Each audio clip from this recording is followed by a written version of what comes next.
What's up everyone? You're here at Supreme Harry. We're dropping something epic today. What if the Sorting Hat declared Harry Lord of Hogwarts during ceremony and McGonagall arrested Dumbledore? Like and subscribe if you enjoy. Let's get started. Chapter 1, The Hat Speaks. The Sorting Hat had not done anything unexpected in 437 years. This was, depending on who you asked, either a testament to its wisdom or proof that wisdom eventually calcifies into habit. The hat sat on its stool at the front of the great hall the way it always did, battered, ancient, slightly too large for anyone's head, and radiating the particular smugness of an object that knows far more than it lets on. Every year, first years filed in. Every year, names were called. Every year, the hat shouted one of 4 words, and everyone cheered or groaned or went suspiciously quiet depending on which word it was. It had been this way since Godric Gryffindor stitched the thing together from his own traveling cloak and his colleagues laughed at him. It had been this way through wars and plagues and the slow grinding passage of centuries. The hat sorted. That was what it did. Tonight, it was about to do something else. The first years came through the doors the way they always did, wet from the boat crossing, wide-eyed at the enchanted ceiling, trying very hard not to look as terrified as they were.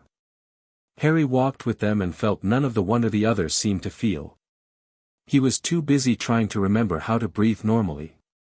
The hall was enormous in the way that made your chest feel small. Thousands of candles drifted overhead. 4 long tables stretched the length of the room, packed with older students who were all staring at the newcomers with the relaxed cruelty of people who had already survived what the newcomers were about to go through. Harry caught a glimpse of the head table and saw Dumbledore seated at its center, white beard, half-moon glasses, hands folded with the gentle patience of a man who had seen everything and expected to see it again. He smiled at the first years with genuine warmth. Harry had heard about Dumbledore. On the train, Ron had described him the way people describe weather, enormous, constant, mostly benign, occasionally capable of destroying everything. Professor McGonagall stood to one side of the stool with a long scroll and an expression that suggested she had approximately 2 inches of patience left and was rationing them carefully. She was tall and angular and dressed in green robes so dark they were almost black, and something about her posture made Harry think of a sword that was always halfway drawn. The hat sat on its stool. And then it sang. Harry had been told about the hat's song. Ron had described it with the bored authority of someone whose 5 older brothers had all gone through this, but hearing it was different. The hat's voice was nothing like Harry expected. It was old in a way that made old buildings sound recent. It had the sound of something that had been thinking for a very long time and had finally decided to say what it thought. The song was strange this year. The older students felt it without being able to name it. A tightening at the back of the throat, the particular sensation of standing too close to something significant. The hat's usual verse about the 4 houses was there, yes, but threaded through it was something else, something that didn't quite rhyme with the rest, a line that seemed to bend the air around it. When Founder's blood returns to stone, the castle wakes to claim its own. A few of the professors exchanged glances. Dumbledore's smile didn't change, but his eyes, those infuriatingly attentive eyes, sharpened by a fraction. McGonagall's quill paused over her scroll. Then the song was done, and the sorting began, and everything seemed normal again. Abbott, Hannah. Hannah Abbott ran to the stool like she was trying to outpace her own terror. The hat barely touched her head before shouting Hufflepuff, and the table on the right erupted in cheers. The tension loosened. People settled back into their seats. The names went on. Bones. Boot. Brocklehurst. Brown. Bulstrode, who went to Slytherin with the particular satisfaction of someone arriving somewhere they had always assumed they would. The hall fell into its rhythm. The candles drifted. Food smells drifted up from the kitchens beneath. Something rich and warm that made Harry's stomach remind him loudly that the sandwiches on the train had been a long time ago.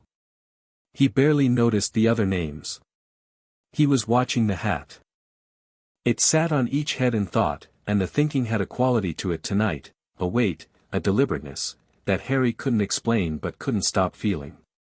Like it was working towards something. Granger, Hermione.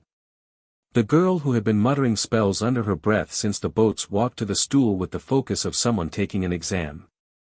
The hat took 30 seconds, which was longer than most, and then called Gryffindor. She looked as though she had expected nothing less and was only slightly relieved. She sat at the Gryffindor table and immediately opened a book she had apparently been carrying the whole time. Harry watched her and almost smiled. More names. The crowd thinned. Harry stood in the dwindling cluster of unsorted students and felt the pull of something he couldn't identify, like a very low hum coming up through the floor. Malfoy, Draco. The blond boy from the train strode forward with the absolute certainty of someone who has been told their whole life exactly where they belong.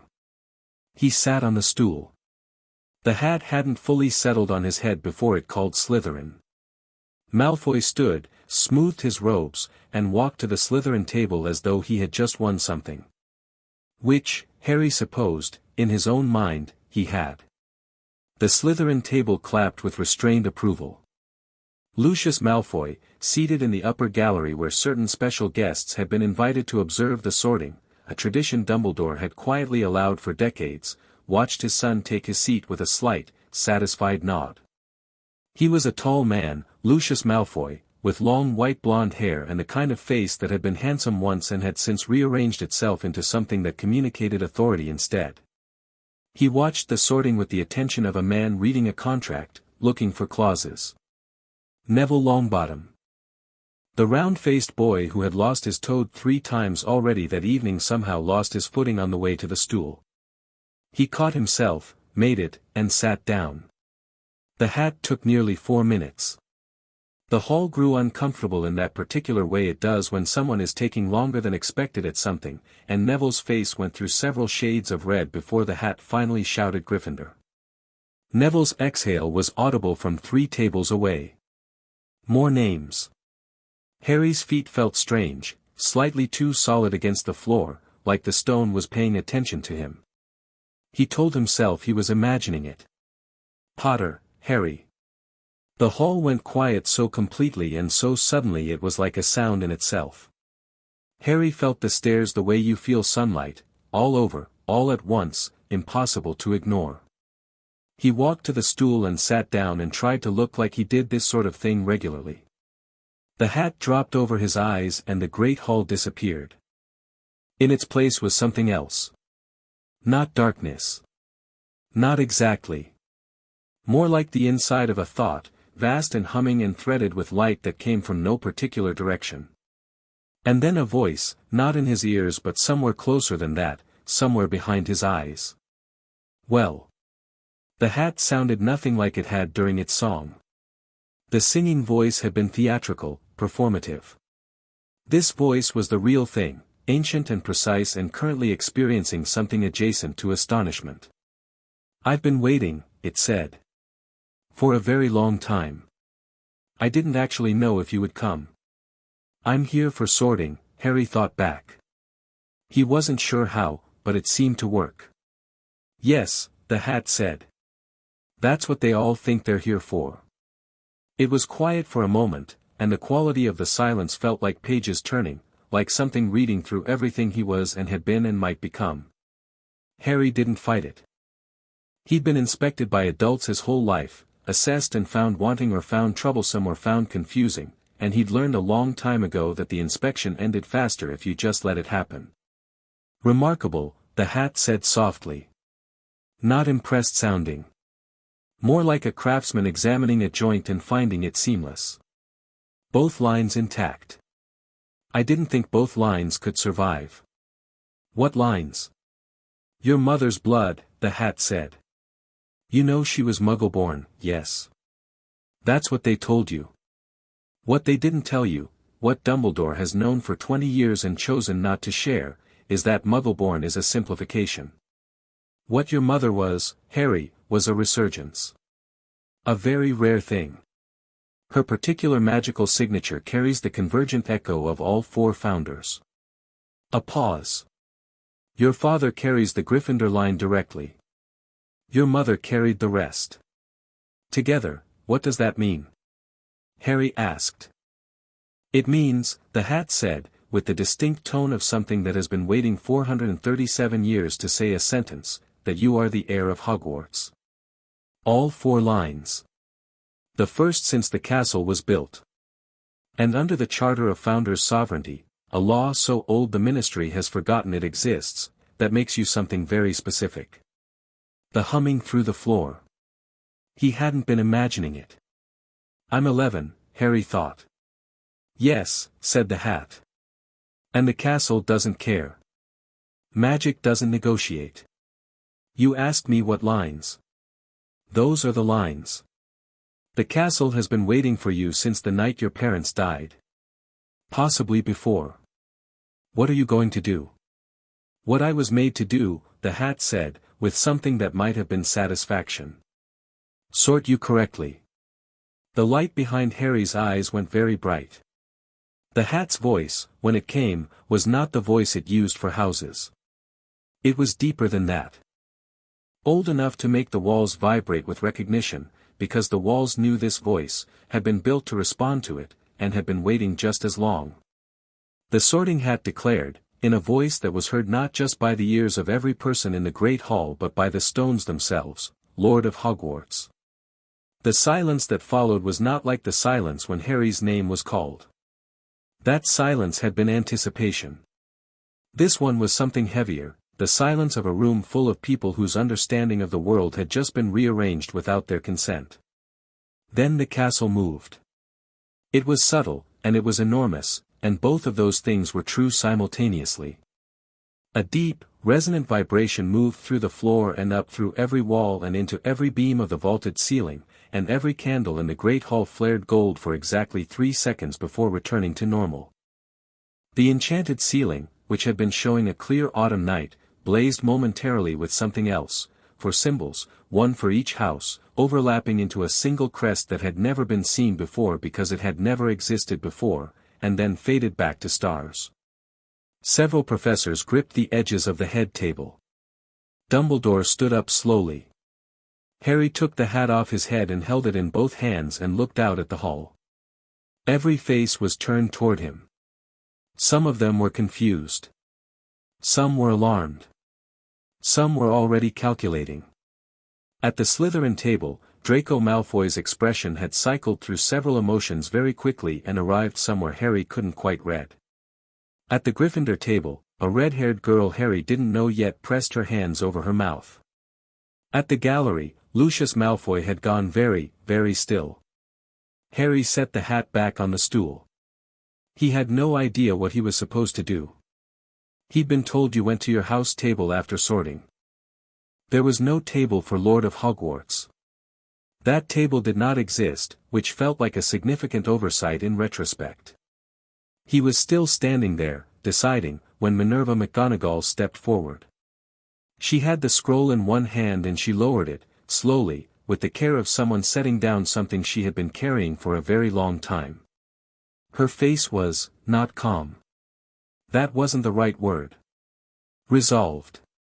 Like a person who has been arguing with themselves for years and has just reached a verdict. She turned, not toward Harry, but toward the head table. Toward Dumbledore. Albus, she said. Her voice was not raised. It didn't need to be.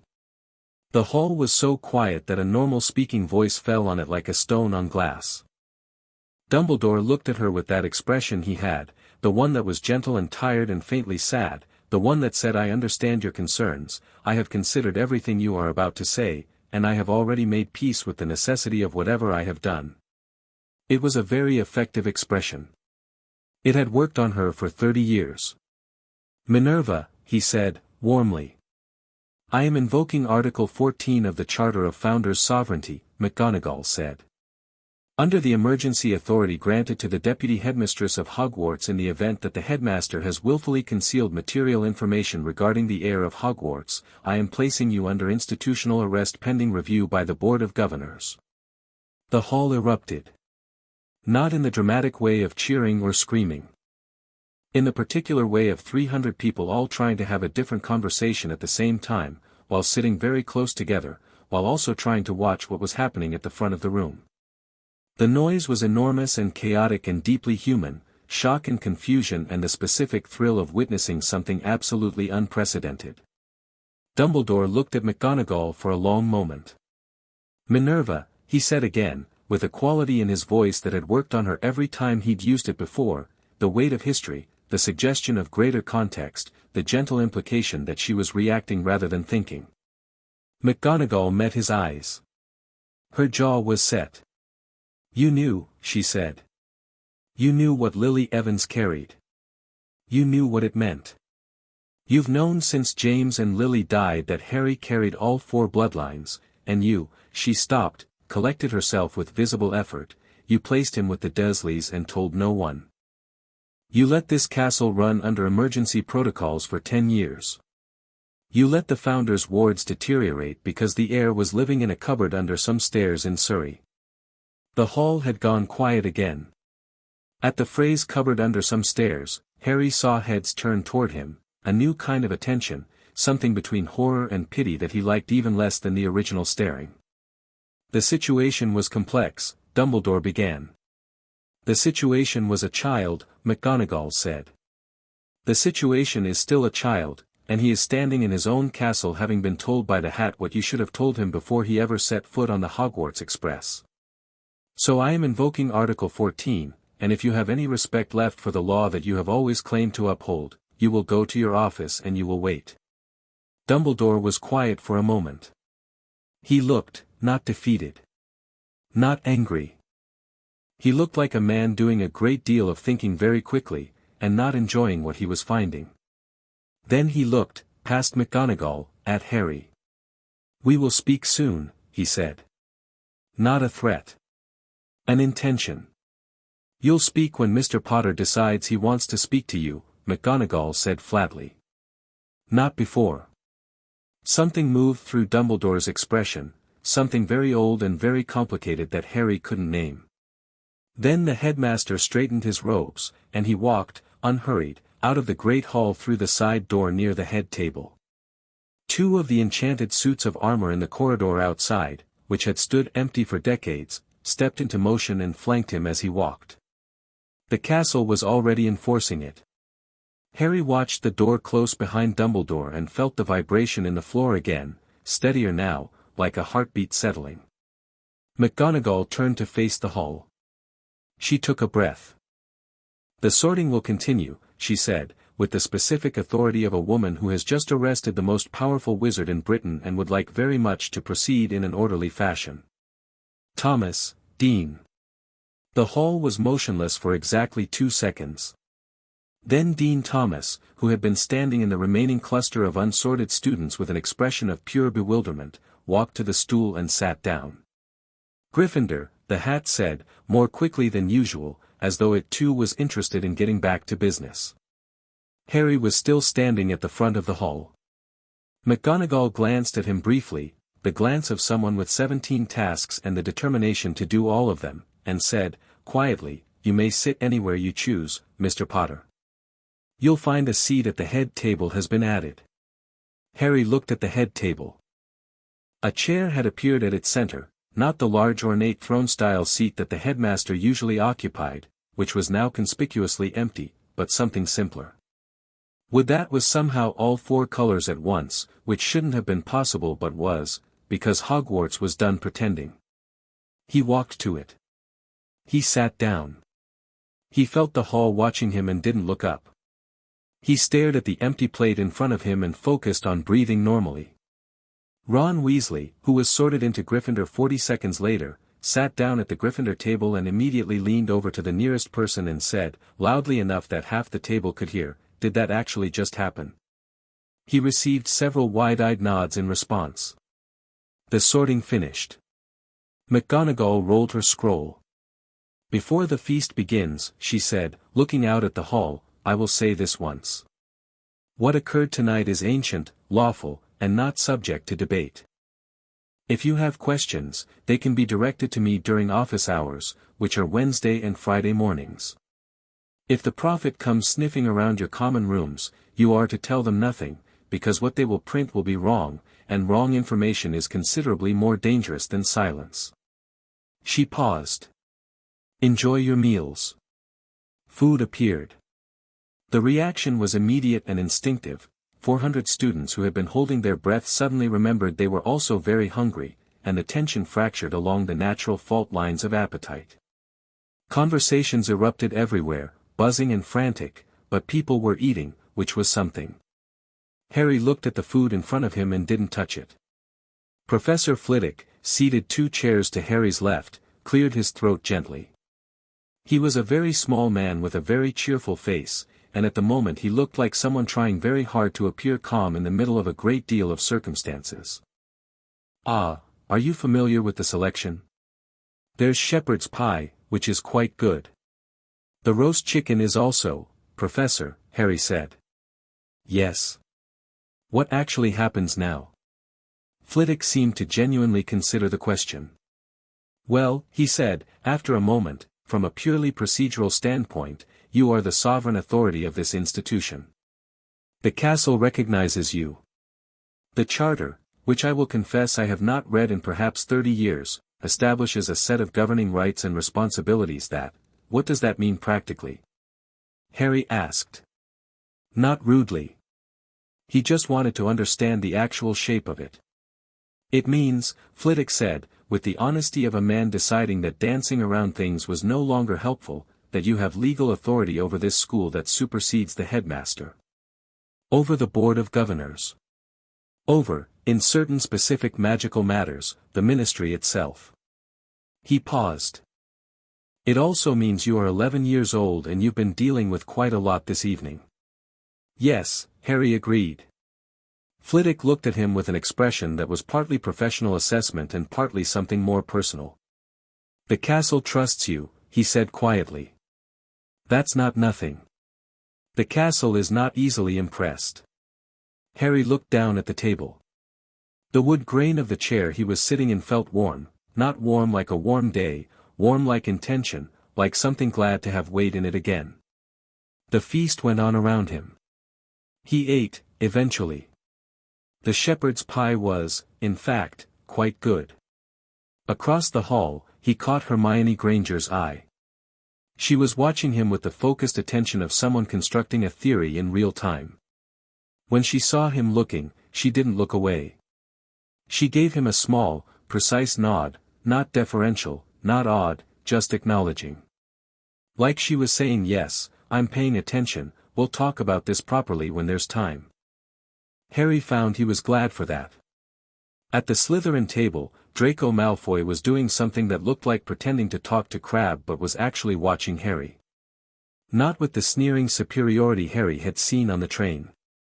With something harder to read, part assessment, part recalibration, the expression of someone discovering that the map they brought is wrong and the territory is considerably more interesting than advertised. In the gallery above, Lucius Malfoy had not moved since the hat's declaration. He still stood with that stillness that wasn't calm at all, but its opposite, energy wound so tight it had stopped looking like energy. His eyes tracked between Harry and the empty seat where Dumbledore had been and back again, and Harry, who had survived the Dursleys by learning to read rooms, recognized what Lucius Malfoy was doing. He was planning. Harry noted it and set it aside. He had enough to think about tonight. After the feast, the prefects came forward to lead the first years to their common rooms. Harry stayed where he was. Percy Weasley, the Gryffindor prefect, opened his mouth twice and closed it again, apparently unable to locate the protocol for telling the Lord of Hogwarts where to go. McGonagall appeared at Harry's shoulder. "I'll walk with you," she said. They left through the main doors as the hall was still clearing. The corridor outside was empty except for 2 suits of armor that turned slightly as Harry passed, which was not something suits of armor usually did. Harry watched them and didn't comment. "Are you all right?" McGonagall asked. "I think so," Harry said. "Are you?" She glanced at him, surprised, he thought, that he'd asked. "I've been better," she said. "And I've been considerably worse." She walked with the brisk efficiency of a woman who knew every stone of this building and trusted exactly none of them to stay put. "What I did tonight was, it was correct. It was the right thing to do. I want you to understand that I didn't do it for you specifically. I know, Harry said. I did it because it had become unconscionable, she said, and the word came out with weight behind it, like she'd been carrying it for a while. Dumbledore is a great man. I mean that genuinely. He has done extraordinary things and he has made extraordinary sacrifices, and I have watched him do both for 30 years. But he has also made decisions about people's lives as though those lives were pieces on a board, and he has done it so long and so successfully that I believe he has genuinely stopped seeing the difference. She paused. He knew about your mother's lineage. He knew what you were. He could have left me somewhere better than the Dursleys, Harry said. Yes. A pause. How bad was it? It wasn't. Harry stopped. Started again. They weren't kind. But I'm fine. McGonagall's jaw tightened almost imperceptibly. I see, she said, in the tone of someone who sees considerably more than she's been told. They climbed 2 staircases. The castle felt different around Harry than he expected a building to feel. Attentive was the only word for it, like a dog that has noticed you've come home. Not oppressive. Not demanding. Just present. Waiting. There is a set of rooms on the 6th floor, McGonagall said, that haven't been used in 4 centuries. The castle has already prepared them. I could feel it happen during the feast. They're yours now.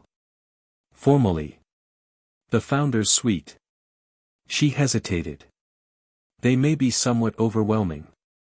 They were.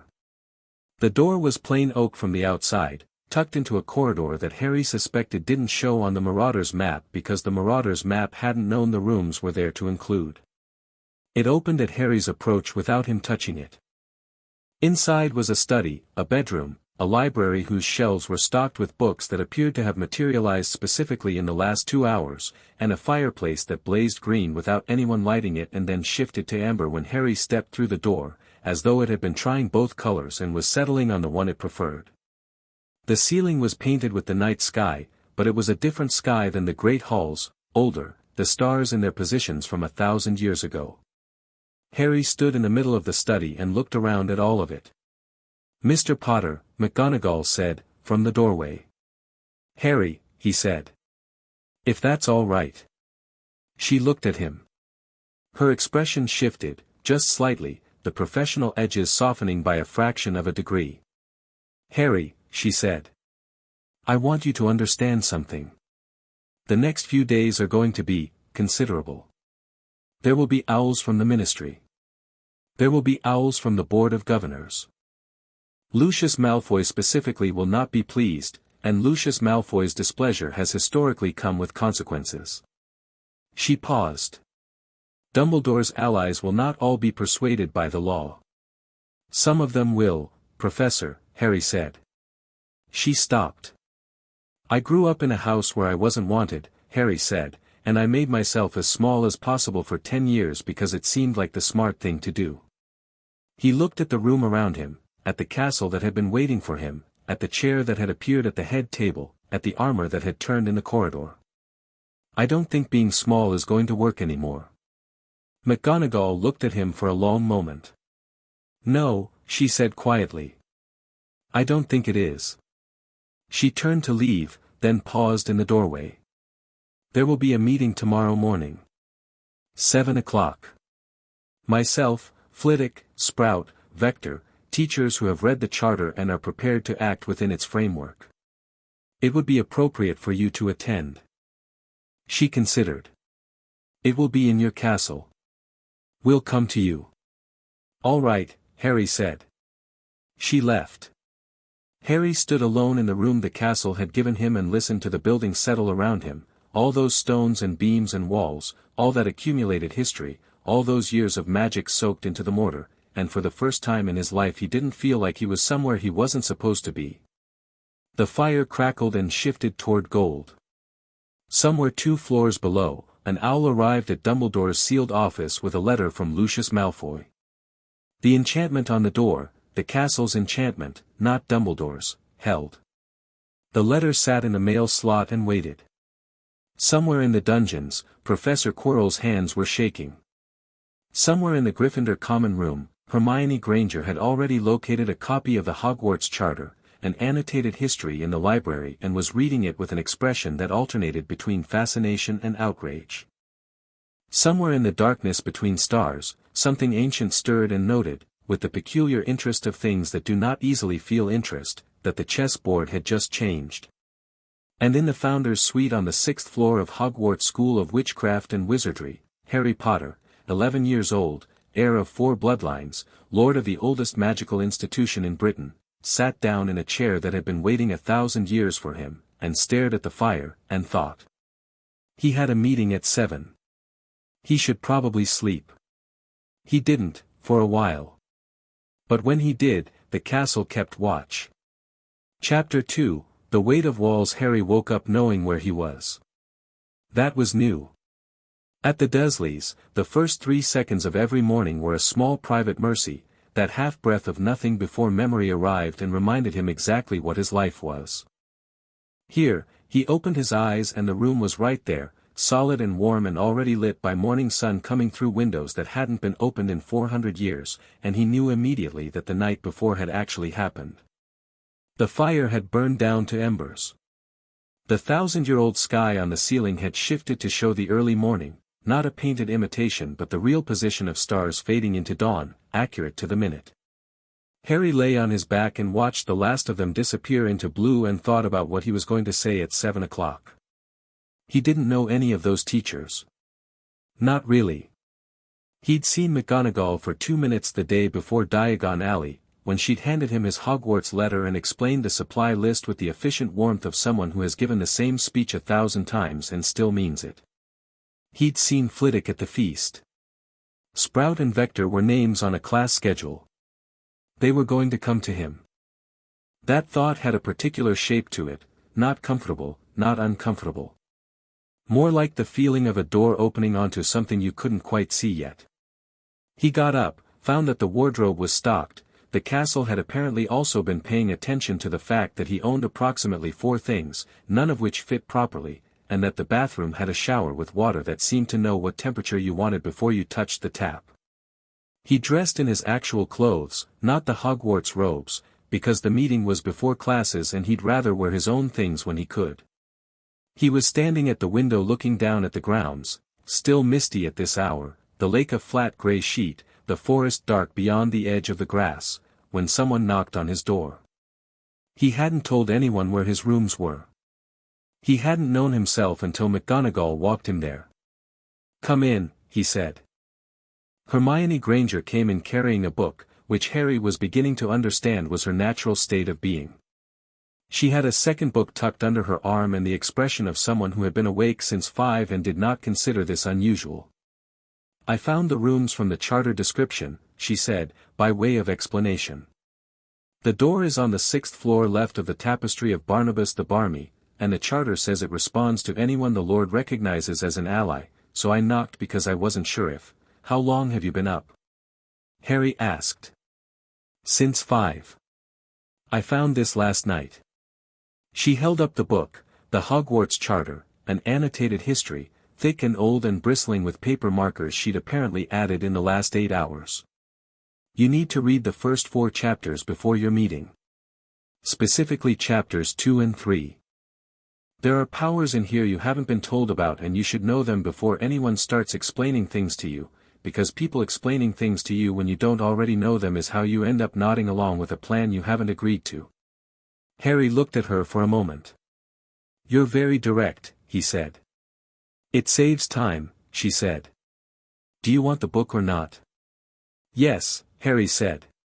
"Do you want to sit down?" She sat down at the desk without being asked twice, opened her second book, which appeared to be something about ancient magical law, and immediately began reading. Harry took the charter book to the chair by the fireplace. The spine crackled when he opened it. The pages smelled like something very old and oddly alive. He read. The charter was not a dry document. Someone had written it the way you'd write instructions to someone you cared about, with the assumption that they'd be young when they read it and would need things explained rather than merely stated. There were notes in the margins, for different inks, for different hands, which Harry realized slowly were the actual founders themselves, annotating each other's work with a frankness that made them suddenly real in a way their portraits hadn't managed. Gryffindor's notes were direct and occasionally profane.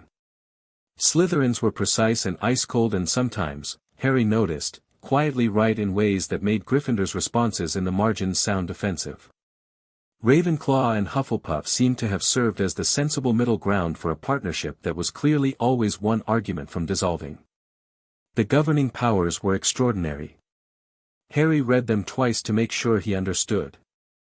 Then he read Chapter 3, which was about the limits, because there were limits, carefully written, deliberately built in. The founders had not designed a tyrant's throne. They'd designed a guardian's post. You could restructure the school. You could override ministry interference in school affairs. You could seal or open any room in the castle, redirect any enchantment that was part of the original structure, and grant or revoke access to the building itself. You had certain diplomatic immunities that made most ministry enforcement orders unenforceable within castle grounds. What you couldn't do was weaponize the school against its students. You couldn't modify the core curriculum without the agreement of the staff. You couldn't access anyone's private quarters without a documented reason. Slytherin's note at the bottom of that section said, "These limits are not weaknesses. Power without restraint is appetite. We are not building an appetite. We are building a kingdom." Harry stared at that note for a moment. "Hermione," he said. Did you read Slytherin's annotations?" She looked up. "Yes. They're remarkable, aren't they? He was horrible in a lot of ways, but he was devastatingly precise. The bit about magical inheritance in Chapter 6, he says power without restraint is just appetite." Hermione considered this.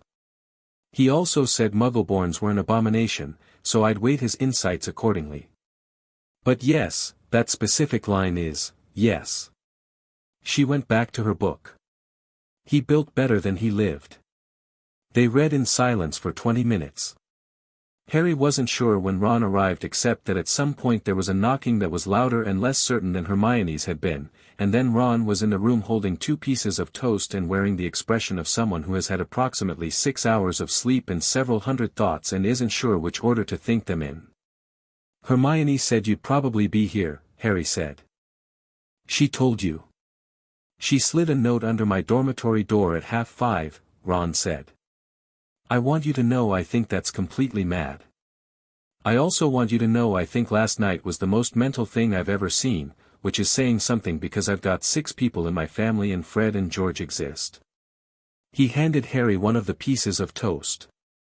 "Good morning, I suppose." "Lord. Do I call you that?" Harry said, for the second time in 12 hours. "Right. Good." Ron sat on the floor, because both chairs were taken, with the immediate adaptability of someone raised in a large family. "Are you all right? People keep asking me that. It keeps seeming relevant." Harry ate the toast. It was buttered, which was thoughtful, and Ron had clearly nicked it from the Great Hall on the way up, which was the kind of practical loyalty Harry was finding he appreciated considerably more than ceremony. "I'm fine," he said. "I think I'm fine. I'll know more after 7. They waited. Hermione read. Ron ate his toast and stared at the ceiling and periodically said things like, "The thing is though," and, "but you'd think," without completing the thought, which Harry gathered was his processing method. The fire rebuilt itself without anyone touching it. At 5 to 7, the knock came, a precise, academic knock that could only be McGonagall. They came in, McGonagall first, then Flitwick with a stack of papers that came up to his chin, then Pomona Sprout who had dirt on her robes and the expression of someone who has been gardening since before dawn and is perfectly at peace with that, and finally Professor Vector, who taught arithmancy and had the sharp attentive eyes of someone very comfortable with patterns. They stopped when they saw Ron and Hermione. "Mr. Weasley," McGonagall said. "Miss Granger." "They stay," Harry said. McGonagall looked at him for a beat. Of course, she said, without further debate, and Harry noted the absence of debate the same way you note when a door opens more smoothly than you expected. They gathered, the teachers taking the seats that appeared as they needed them, Harry at the head, Ron and Hermione flanking him with the easy certainty of people who have decided where they stand. Flitwick levitated his stack of papers onto the desk and sorted them with quick precise movements. First, McGonagall said, Dumbledore is in his office. The castle's enforcement is holding. He has not attempted to leave, which is either cooperation or strategy. She paused. Knowing Albus, it may be both. Has he eaten? Harry asked. A small silence. Yes, Flitwick said, slightly surprised by the question. The house elves are still providing meals. Good, Harry said. He's not a prisoner. He's under review. There's a difference. He looked around the table. I don't want him treated badly. He kept you in, Sprout began. I know what he did, Harry said. Quietly. No heat in it. That doesn't mean we treat him badly. That means we figure out what actually happened and deal with it properly. He looked at McGonagall. Right? McGonagall held his gaze. Right, she said, and something in her posture shifted. She'd been braced for something and had found solid ground instead. The Board of Governors, Vector said, spreading 3 sheets of parchment across the desk. We received 4 owls before 6 o'clock this morning. Lucius Malfoy, obviously. Also Greengrass, Parkinson, and Not, all Slytherin-affiliated families. The tone ranges from deeply concerned to something that is legally a threat without quite using threatening language. What do they want? Dumbledore reinstated, Vector said. Immediate nullification of the Article 14 invocation on the grounds that, she checked her notes, the Charter is a historical document without modern legal standing. Is that true? Harry asked. No, said Hermione, before anyone else could speak. She had the annotated book open on her knee. Sorry, but no. The Charter was never repealed. It was simply not publicly referenced for several centuries because there was never an heir to invoke it. An unused law is not a revoked law. The Ministry would have to pass specific legislation to nullify it, and that legislation would have to clear the Wisengamot, and the Wisengamot's own founding documents acknowledge Hogwarts' sovereignty under the Charter. She looked up and found 4 professors looking at her. I've been reading since 5, she said, unapologetically. Miss Granger is correct, Flitwick said, after a moment, with something that sounded very like delight. So the board can object, Harry said, but they can't actually do anything. Not quickly, McGonagall said. Lucius Malfoy is resourceful. He will find angles. He will apply pressure through channels we haven't anticipated. He has done it before. She folded her hands on the table. He was instrumental in having me passed over for headmistress twice. Harry looked at her. That was Malfoy? That was Malfoy supporting candidates more aligned with his interests, McGonagall said, with the careful neutrality of someone who has made their peace with an injustice and hasn't quite. He has significant influence over 3 board members and a working relationship with Minister Fudge that is, financially productive for both parties. He'll come here, Harry said. It wasn't a question. He'll try to come here, Vector said. The castle can decline him entry. That's within your authority. Harry thought about this. About the look on Lucius Malfoy's face in the gallery, that wound-tight stillness, that calculation. A man doing sums. No, he said. Let him come. Harry, McGonagall said. If I bar him from the school, he goes to the ministry and the prophet and tells everyone I'm hiding. If he comes here, he has to deal with me directly, and he has to do it in my castle. Harry looked at the table, at the wood that was still slightly warm beneath his hands. I'd rather have him where I can see him. Another small silence. That is, Flitwick said carefully, a remarkably strategic position for a first-day first year. I grew up with people who wanted to keep me small, Harry said. You learn to notice when someone's trying to manage you. Sprout made a small sound that might have been grief. They moved through the rest of the agenda. Classes would proceed normally. Harry would attend as a first year, because that was what he was, and the charter was clear that sovereign authority didn't exempt you from learning things you needed to learn.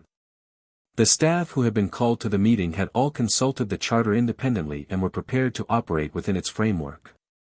The ones who hadn't been called, Quirrell, Snape, Binns, would need to be informed.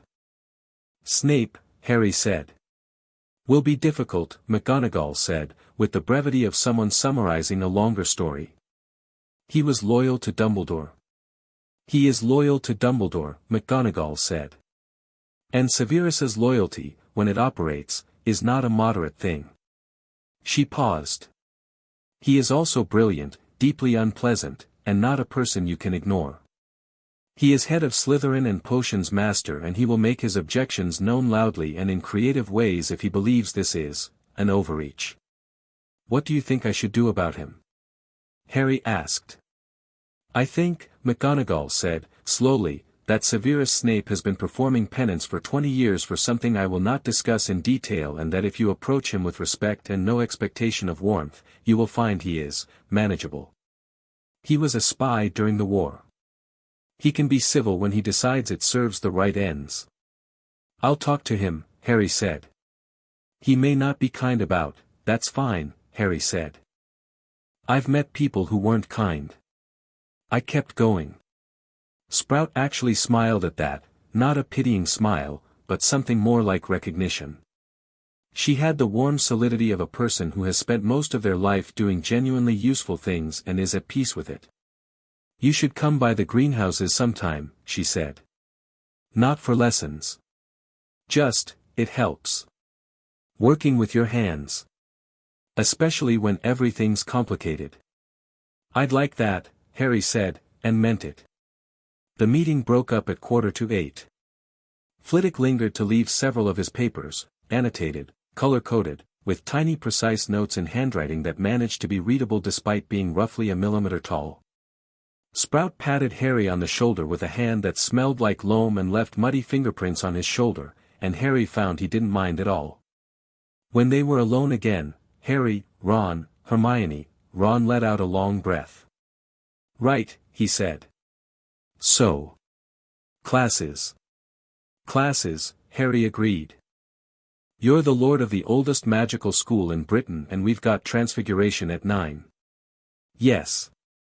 Ron thought about this. McGonagall teaching you Transfiguration is going to be interesting. Harry put on his robes. The first owl arrived while they were walking down to breakfast. It came through the window at the end of the 6th-floor corridor with the aggression of a bird that had been told to deliver this quickly and had taken the instruction personally. It landed on Harry's arm, not Ron's, not Hermione's, Harry's specifically, with the unerring accuracy of a tracking spell on the letter, and stuck its leg out. The letter was sealed with a crest Harry didn't recognize. He broke it. It was from Lucius Malfoy, and it was written in the smooth confident hand of a person who has composed many letters that bend people to his will and has gotten quite good at making them sound reasonable. Mr. Potter, I write as a governor of Hogwarts School, in the interest of ensuring the continued stability and excellence of this institution, which has served our community for 1,000 years. The events of last evening, while dramatic, have caused significant concern among those of us responsible for the school's governance. I would welcome the opportunity to speak with you directly, at your earliest convenience, to ensure that all parties understand the legal and practical implications of what has occurred. I am certain that with proper guidance, the current irregularity can be resolved in a manner satisfactory to all. With respect, Lucius Malfoy. Harry read it twice. Then he handed it to Hermione, who read it and handed it to Ron, who read it and said, "He called you an irregularity." "Not me," Harry said. "The situation. There's a difference. Bit of a nerve, though." "He's worried," Harry said. "Worried people write careful letters." He took the parchment back and turned it over and wrote on the blank side with the quill from his bag. He had ink, somewhere, but not immediately, so he used a trick from primary school and pressed the quill to the parchment until the words appeared in faint indentation. No, that wouldn't do for a reply. He folded it instead. I'll reply tonight. Invite him for Friday. Friday? Hermione said. 2 days. Enough time for him to decide I'm avoiding him and not enough time for him to think I'm afraid of him. Harry gave the letter to the owl, which had been sitting on his arm this whole time with the professional patience of post. Also by Friday I'll actually know enough about my own situation to have a conversation with him. The owl left. Hermione was looking at him with the focused expression again, the one from the night before, the theory-building look. You're very good at this, she said. People. Reading them. Survival mechanism, Harry said. They went to breakfast. The great hall conversation stopped when Harry walked in, then resumed at a slightly higher pitch. He walked to the head table, sat in the chair, which was still there, still warm-grained and four-colored, and ate porridge while approximately 400 students tried to look like they weren't watching him. He ate quickly, because he was hungry and because there was no reason to perform either comfort or discomfort, and then he looked up and found the hall sort of settling into itself, the staring becoming less urgent as people registered that he was just eating breakfast like a person. Draco Malfoy was at the Slytherin table with Crabbe and Goyle and was doing the thing from last night, the not quite watching. Harry caught his eye directly, held it for a moment, and looked away first. Not submission. Just an acknowledgement that the looking had been noticed and was not alarming. Malfoy looked slightly annoyed by that, which Harry suspected meant the signal had been received. Snape arrived at the head table at 7:20 and sat at the far end with a cup of black coffee and the particular silence of a man communicating his opinions through the quality of his presence. He was dark-haired, pale, hook-nosed, and wearing robes that managed to look like a statement. He had not looked at Harry directly since sitting down. Harry let him have that. After breakfast, he stopped at the bottom of the staircase that led up to Dumbledore's office. The gargoyle that normally asked for a password was standing to one side, and the stone knight from the corridor was there instead, still and watchful. I'd like to visit Professor Dumbledore this afternoon, Harry said, addressing the corridor in general because he wasn't sure who he was speaking to. After classes. 4 o'clock. The wall beside the staircase hummed once, very faintly. He took that as confirmation. Transfiguration was at 9, and Harry arrived to find McGonagall already at the board writing the definition of transfiguration in chalk, which she apparently did regardless of who was in the class. The first years filed in and sat. McGonagall explained what the subject was. Then she set a matchstick on the desk in front of each student and told them to turn it into a needle. Harry looked at the matchstick. He'd been magic his whole life, he'd always known that in the background somewhere, in the way inexplicable things happened near him, but he'd never been told how.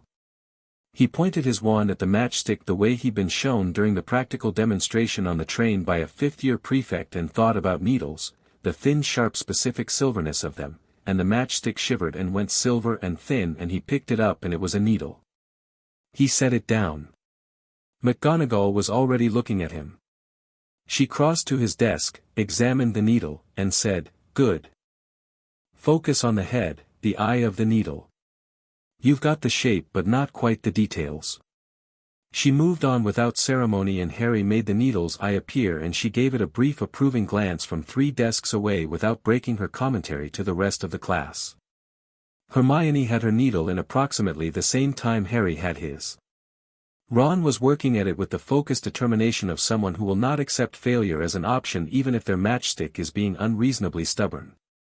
At the end of class, as the others filed out, McGonagall said, "Mr. Potter." A moment.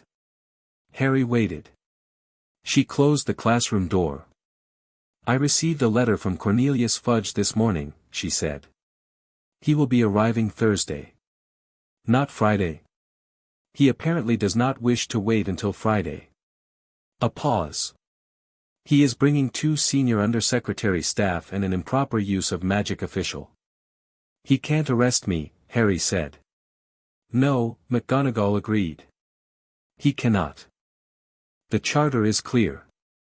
But he can apply political pressure, he can threaten funding, the ministry contributes to Hogwarts' operating budget, which is a lever Dumbledore allowed him over several decades, and he can make statements to the press that are difficult to counter without looking defensive. Harry thought. Then we don't look defensive, he said.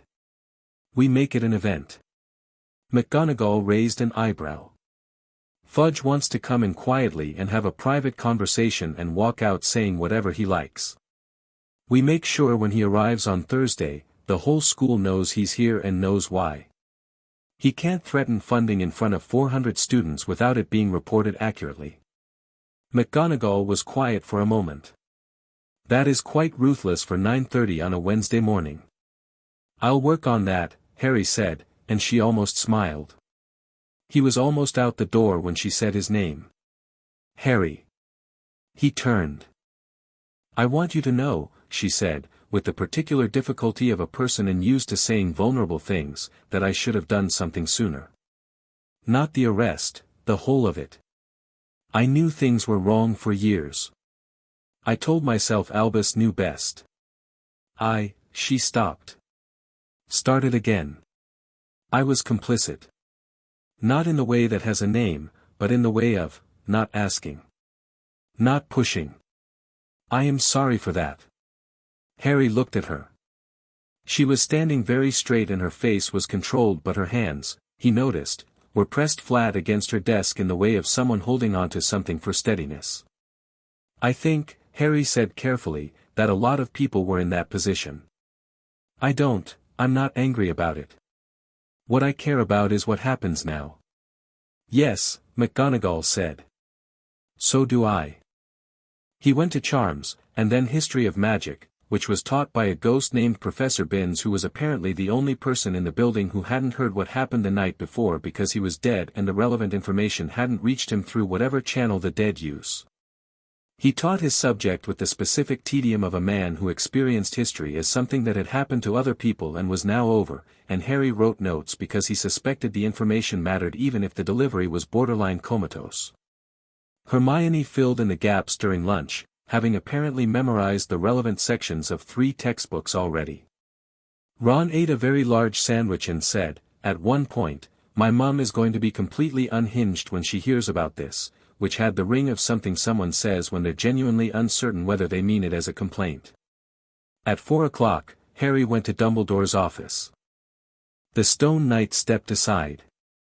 The door at the top of the stairs was closed but unlocked, and when Harry pushed it open the office was exactly what he'd expected, cluttered with silver instruments and portraits and the accumulated objects of a very long life, except that the portraits were silent. All of them. Dozens of former headmasters and headmistresses sitting in their painted frames not saying a word, which was, he understood, because they were under castle enforcement along with the man himself. Dumbledore was seated behind his desk. He looked fine.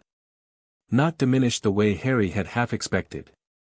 He had tea and a bowl of lemon drops and he was reading, and when Harry came in he set the book down with the genuine attention of a man who is never too busy for the person in front of him. Harry, he said. Warmly. Like none of it had happened. Professor, Harry said. He sat down in the chair across the desk without being invited. I thought you might come, Dumbledore said. I've been thinking about what I'd like to say to you when you did. What did you decide? That I owe you the truth, Dumbledore said, and that the truth is complicated. I'm 11, Harry said. Not stupid. No, Dumbledore agreed, and something in his voice shifted, the practiced grandfatherly warmth giving way to something more honest and more tired. You are certainly not stupid. You are, in fact, alarmingly perceptive for someone who should by rights still be processing last night. I've processed it, Harry said. What I want to know is why. Dumbledore was quiet for a moment. Outside the window, clouds moved across a gray sky. I knew what your mother carried, he said. I knew it from the moment she first displayed her magic as a child. Lily Evans was remarkable in ways that couldn't be explained by simply being born to non-magical parents. I had it investigated. The convergent bloodline theory was, not mainstream, in the magical community. Most scholars dismissed it. But the evidence was considerable. And when my parents died? When your parents died, Dumbledore said, and for the first time something shifted in his face, a fissure, brief and deep, of what appeared to be genuine grief. I was dealing with several dozen immediate catastrophes simultaneously. The dark mark vanishing. Death Eaters in custody and at large. An entire community in crisis. He paused. That is not an excuse. It is a context. You put me with the Dursleys, Harry said. You knew what I was. You knew what that house was. I knew Petunia was difficult. I did not know the extent of a cupboard under the stairs, Harry said. The fissure in Dumbledore's face deepened. That was not my intention, he said, very quietly. I believe you, Harry said. Dumbledore looked at him, clearly not expecting that. But intention isn't outcome, Harry said. You made choices and the choices had consequences and the consequences were mine to live with, not yours. That's what I need you to understand. Not that you meant harm. That the harm happened regardless. The office was very quiet. One of the silver instruments ticked softly. Fawkes the Phoenix, on his perch in the corner, made a low sound, not the melodious burst Harry associated with phoenixes but something softer, more private. You are a great deal like your mother, Dumbledore said. I'll take that, Harry said. He stood up. I'll come back. We'll talk more. But right now I need you to stay where you are and let the review happen properly, because if you try to manage this situation the way you manage everything, from the outside, with pieces you're moving before anyone knows the game is on, it'll be worse. For both of us. Dumbledore looked up at him, at this 11-year-old boy standing in front of the desk where the most powerful wizard in Britain had sat for 50 years, and said nothing. Harry went to the door. Harry, Dumbledore said. Yes. There is a stone in this school that something very dangerous wants very badly. He paused, looking at his hands. I say this not to manage the situation. I say it because you are lord of this castle and it is your right to know. The object is on the 3rd floor. The protections are mine, but the castle is yours. Be watchful. Harry absorbed this. He filed it next to Quirrell's shaking hands and the troll that hadn't happened yet but Ron had mentioned as a Hogwarts tradition and the ache in his scar that had come and gone twice today without explanation. I'll be watchful, Harry said. He went back to his rooms. The fire was gold. The sky on the ceiling was the first deep blue of evening, stars beginning to appear, the right stars, the current stars, tonight's specific stars. He sat in the chair and wrote 2 letters, one to Lucius Malfoy confirming Friday, one to no one in particular that was really just him thinking on parchment, working out the shape of what he was dealing with. Ron knocked at 7 and came in with a chess set. They played 2 games. Ron won both because Harry had never played chess before and Ron had learned to play in the Weasley family tradition of learning by losing catastrophically until you didn't. Harry lost the first game in 14 moves. He lost the second in 22, which Ron acknowledged as genuine progress. You're thinking 3 moves ahead, Ron said, resetting the board. I'm trying to. You need 5, Ron said. But 3's a start. He looked at the board, then at Harry. Are you scared? You can tell me the truth. Harry considered the question. I think I should be, he said. There's probably a version of this where I'm scared. But mostly he looked for the word, clear. Like I finally know what size I actually am. Does that make sense? Ron thought about it. Yeah, he said. Actually yeah. He moved a pawn. Your move, Lord. Stop calling me that. I'll stop when it stops being funny. It's not funny. Little bit funny, Ron said, and Harry conceded the point and moved his knight into what he didn't yet know was a catastrophic position. Outside, on the grounds, an owl from the ministry circled the castle once, looking for a way in. The wards recognized it as carrying official correspondence and opened the smallest possible gap in the perimeter: castle discretion, castle judgment, the ancient law deciding what it was and was not obligated to receive. The owl came through. In 3 days, Cornelius Fudge would arrive. In 4 days, Lucius Malfoy would come through the front gates thinking he was walking onto familiar ground. The castle felt Harry make his move and felt the shape of what was coming and hummed, very low, in the stone beneath the foundation, in the magic that had been sleeping for 400 years and was now, finally, awake. Ron took Harry's knight and said, "Check." Harry looked at the board and started calculating. Chapter 3, Old Laws, New Rules. The door wasn't on any map. Harry had checked, Hermione had checked, actually, with the thoroughness of someone who considers a task done when she can prove it's done, and she confirmed that the section of corridor on the lowest basement level of Hogwarts simply didn't appear in any floor plan the library held. Not the architectural survey from 1842, not the restoration records from 1603, not even the original builder's drawings that Flitwick had unearthed from a sealed cabinet and unrolled across 3 desks pushed together, squinting at faded ink with a magnifying glass that magnified by approximately 800%. The corridor existed. The castle knew it existed.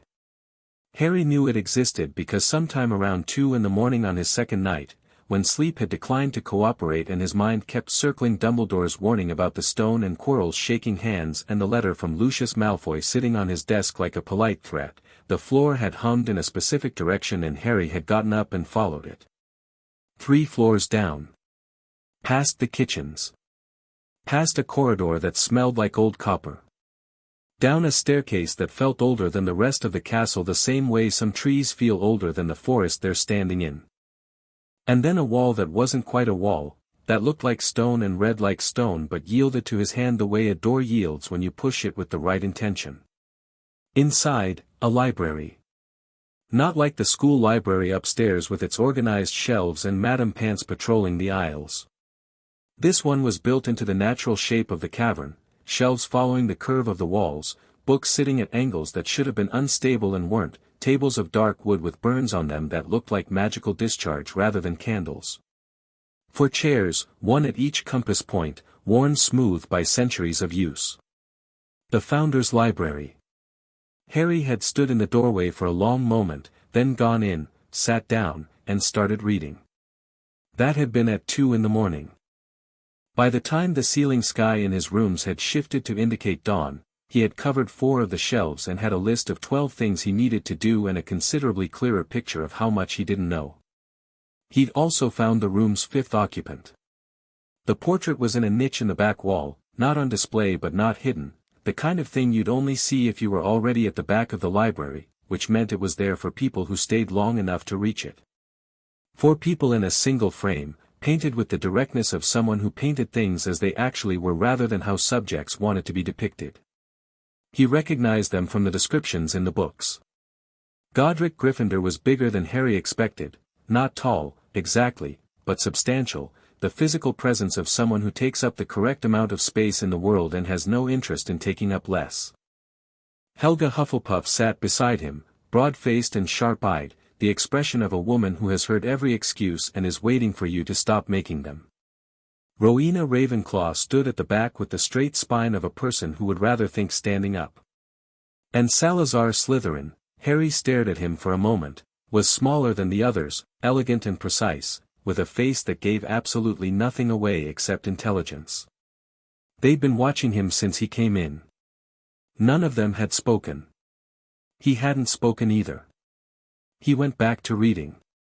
At some point he fell asleep in the chair that felt most like Gryffindor's, and the library had apparently decided to let him, because he woke up 3 hours later with a blanket over him that had not been there before. He left for breakfast without looking at the portrait again. But on Thursday morning, the morning of Fudge's visit, he went back. He sat at the central table with parchment and 3 quills and the notes he'd accumulated in 48 hours of reading, and he started writing. Not a speech. Not a plan exactly. More like the skeleton of one, the legal framework, the powers he could exercise, the limits that mattered, the things Fudge would try that wouldn't work and why. You know what you're doing. Harry looked up. It was Slytherin. The portrait hadn't moved, he was still in the same position, standing slightly apart from the others, but his eyes were focused on Harry's parchment with the precise attention of a man who reads upside down as easily as right way up. "I know some of it," Harry said. "That's more honest than most." Slytherin tilted his head.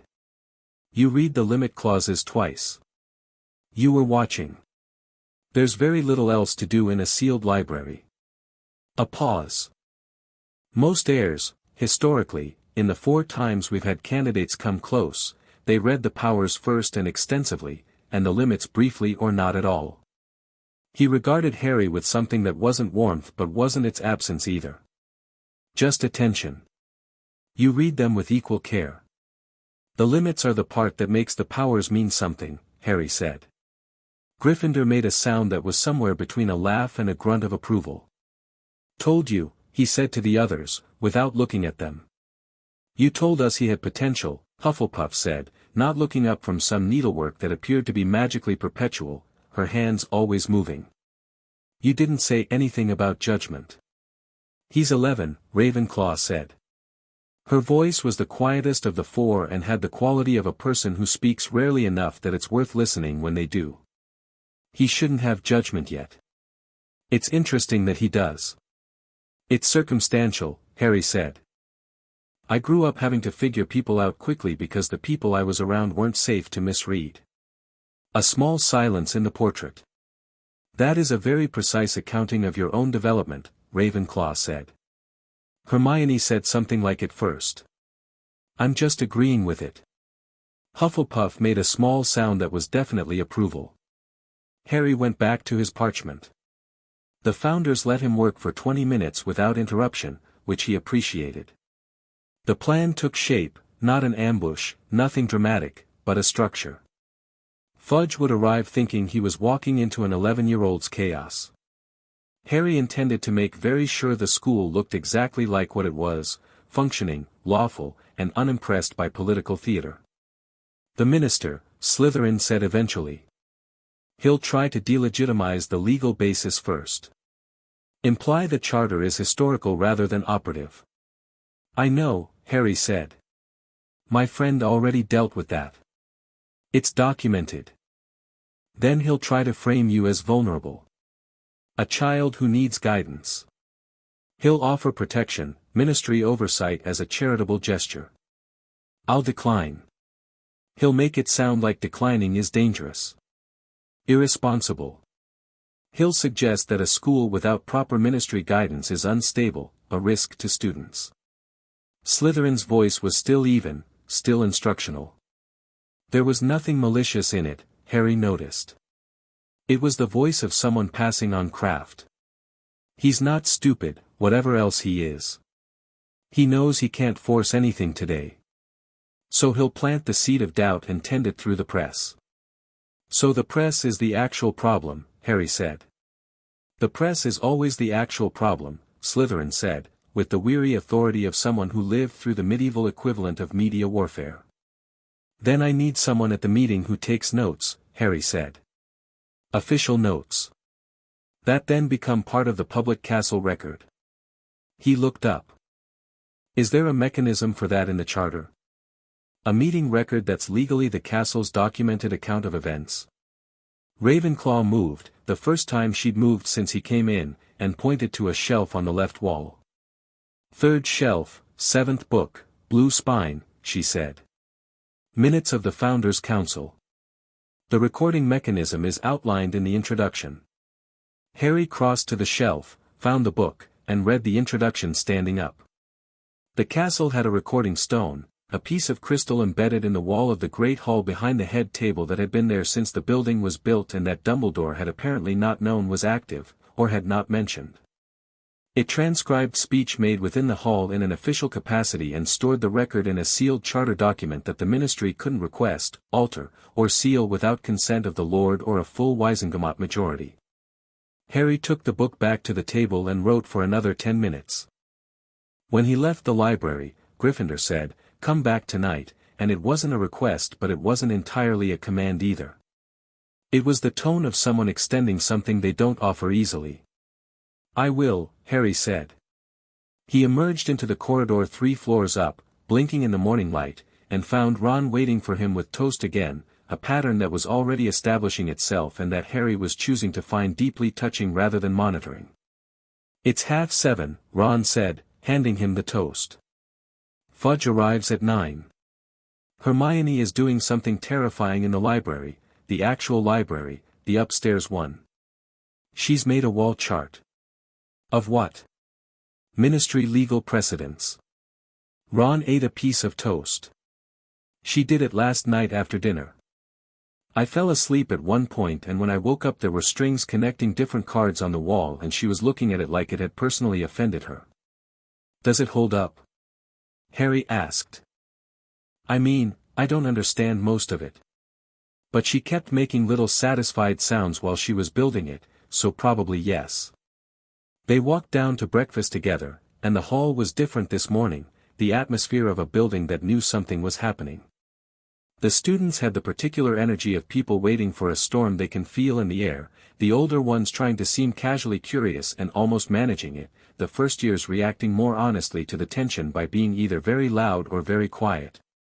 Harry sat at the head table and ate and watched the room find its rhythm. Snape was watching him again.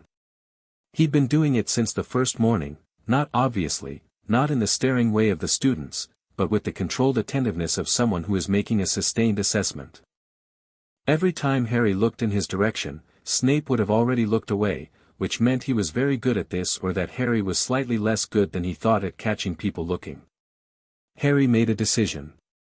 After breakfast, he walked the length of the head table to where Snape sat alone with his coffee and his silence. Snape looked up.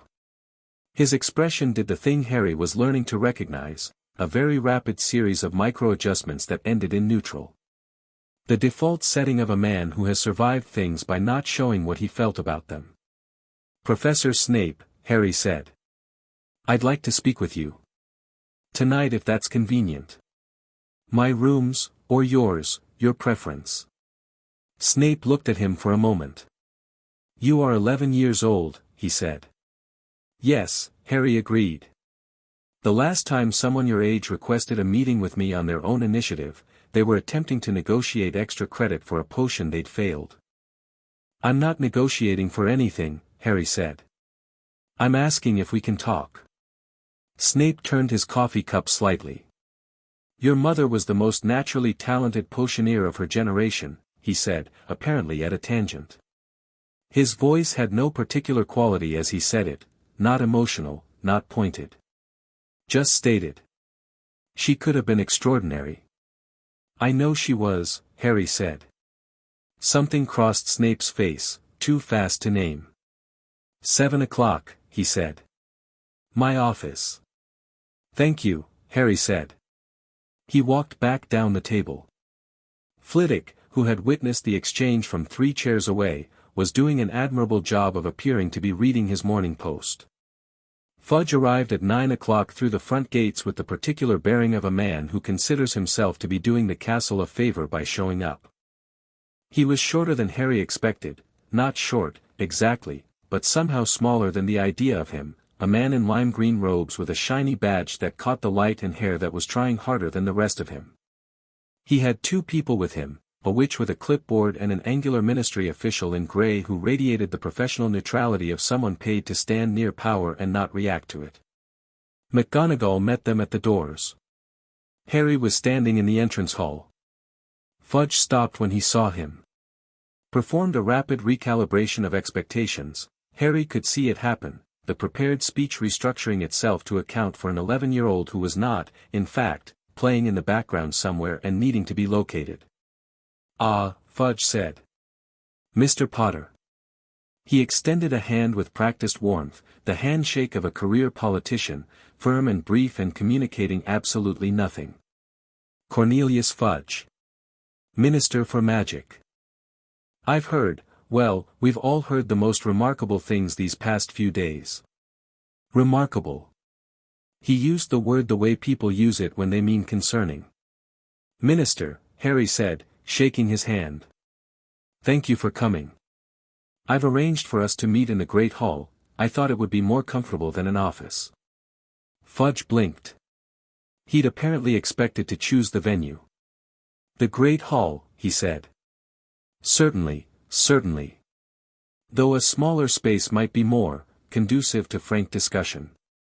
The Great Hall is excellent for frank discussion, Harry said, agreeably.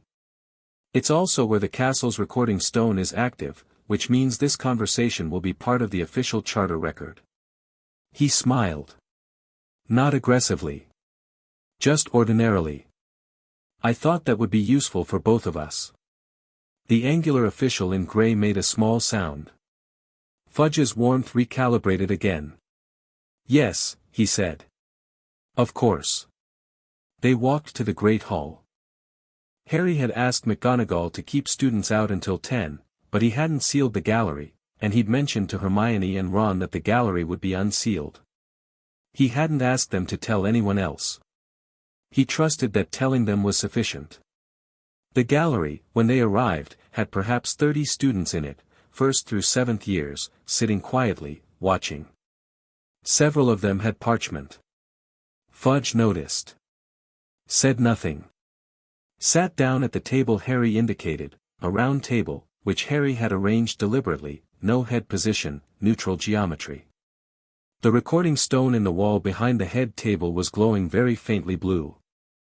Harry was the only one in the room who knew to look for it. Well, Fudge said, settling in with the comfort of a man who has done this many times, let me say first that the Ministry is fully supportive of Hogwarts as an institution. Fully supportive. The events of Tuesday evening were unprecedented, and we want to ensure that everything is handled correctly. I appreciate that, Harry said. Naturally, there are legal questions to be addressed. The Charter, and I've had our best people review it, is an historical document. An important one. But the wizarding world has changed significantly since. I have a legal brief, Hermione said, from somewhere in the gallery above. Fudge looked up. Hermione was leaning over the gallery railing with 12 feet of parchment. I can provide copies, she said. It addresses the legal standing of the Charter under current Ministry law. The short version is that it was never repealed, can't be repealed without a 3/4 majority of the Wisengamot, and has specific precedence over Ministry interference in Hogwarts governance under Section 4 of the original Hogwarts Accord, which predates the Ministry itself. A silence. Who is that? The angular official asked. Hermione Granger, Hermione said. First year. Do you want the brief or not? I'll take a copy, said the witch with the clipboard, and wrote something on it. Fudge's warmth had mostly receded now, replaced by a more operational expression, the face of a politician who has been outmaneuvered and is considering his exits. Be that as it may, he said, there's the question of the headmaster. Dumbledore has served this school for, Professor Dumbledore is under institutional review, Harry said. That review will be conducted by the Board of Governors under Article 14. The Ministry does not have jurisdiction over internal disciplinary proceedings at Hogwarts, per Section 7 of the Accord. He paused. Miss Granger has that citation too. Page 4, Hermione called down helpfully. Fudge looked at Harry. Harry looked at Fudge. In the gallery, a 7th-year Gryffindor was writing very quickly, and Harry noticed that her quill was a self-inking quick quotes quill, the kind that reported accurately rather than the kind Rita Skeeter used. She'd brought the right equipment. Mr. Potter, Fudge said, lowering his voice to a register designed to sound like confidence and landing somewhere closer to appeal, I want to speak frankly with you. You are new to this world. There are people, dangerous people, who will see this situation as an opportunity. You need allies. The Ministry can be an excellent ally, Harry agreed. I hope that's what it will be. This school has students from across the wizarding world who deserve the best possible education in the safest possible environment. I'm planning to ensure that's what they get, and I'd welcome the Ministry's support in doing it. He looked at Fudge directly. What I won't do is allow the Ministry to use that support as leverage for control over how this school governs itself. That's not an accusation. It's a boundary. The gallery was very quiet. Fudge sat with this for a moment. Harry could see the assessment happening.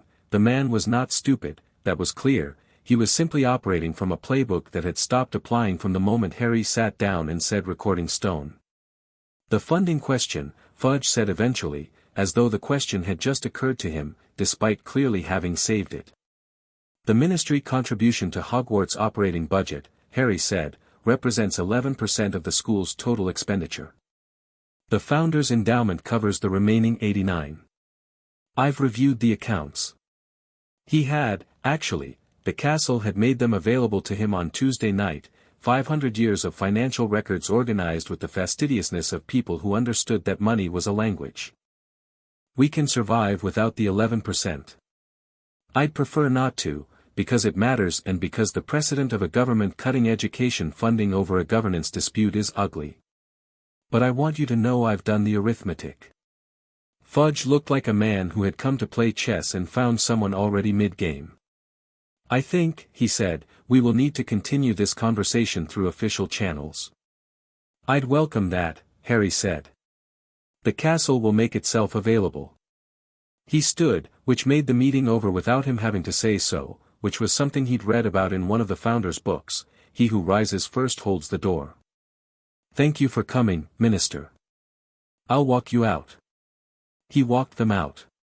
In the corridor, Fudge said, very quietly, you remind me of someone, and he looked like he didn't mean it as a compliment and was simultaneously not certain it wasn't one. My mother, I hope, Harry said pleasantly. Fudge left. Harry stood at the front doors and watched the ministry delegation cross the grounds toward the gates and felt the castle vibrate once, very quietly, with something that might have been satisfaction or might have been his own imagination. He chose to consider them one and the same. McGonagall appeared at his shoulder. That was extremely well handled, she said. The recording stone was inspired. Hermione found the citation. I just set the table. Yes, well. McGonagall was quiet for a moment. The Board of Governors have confirmed the review date. 2 weeks from today. Lucius Malfoy is already lobbying for Dumbledore's reinstatement. I know. Harry turned from the doors. I'm meeting with him tomorrow. I'll be present. You don't need to be, Harry said. Not dismissively, he meant it without hierarchy. I think it's better if it's just the two of us. Malfoy's going to be performing. If there's a more senior staff member in the room, the performance changes. I want to see what he does when it's just an 11-year-old across the table. McGonagall looked at him with the considering expression he was getting used to. You are the least like an 11-year-old I have met in 50 years of teaching, she said. I'll take that, Harry said. He had potions at 2, which was Snape's class, and he went with the particular focus of someone who knows that the subject matters and is taking nothing for granted. The dungeon classroom was cold and dim and smelled like something that had been brewing for decades and had become part of the ambient atmosphere. Snape swept in at exactly 2 and began immediately, not preamble, no settling in time. Here are the instructions, follow them correctly. Harry read the directions twice before he started, which was apparently not what most first years did, because Seamus Finnegan to his left had already combined 2 things in the wrong order and was examining his cauldron with the expression of someone watching a situation develop that they're not sure how to reverse. Harry followed the instructions precisely. The potion was supposed to be pale blue by the end of class. His was pale blue, maybe slightly more iridescent than the book showed, but blue. Hermione's was exactly correct. Ron's was somewhere between blue and purple in a way that suggested he'd been slightly too aggressive with the stirring. Snape moved through the classroom with the silent efficiency of a man who teaches the same first lesson every year and has identified exactly how many ways it can go wrong. He stopped at Harry's cauldron, looked at it, said nothing, and moved on. Harry took that as passing and went back to his notes. Toward the end of class, Snape assigned the first essay, Properties of Asphodel and Wormwood, 2 feet of parchment, due Monday, and the class began packing up. Harry stayed seated. Snape noticed. Have you lost your way to the door, Mr. Potter? No, sir, Harry said. I wanted to ask about the iridescence. My potion was pale blue, but it had a slight shimmer that the book doesn't mention. I didn't know if that was an error. Snape said. He crossed to Harry's cauldron, examined it. His face gave away nothing except, briefly, something that might have been flicker of recognition. No, he said. It is not an error. Your mother's potions had the same quality in first year. Possibly in your blood. He stepped back. It is considered a mark of unusual aptitude. If you read ahead to chapter 4, you will find a footnote. He swept away to his desk. Harry repacked his bag. At the door, he paused. Sir. Thank you. Snape didn't look up from the papers he'd started marking. 7 o'clock, he said. Don't be late. Harry wasn't late.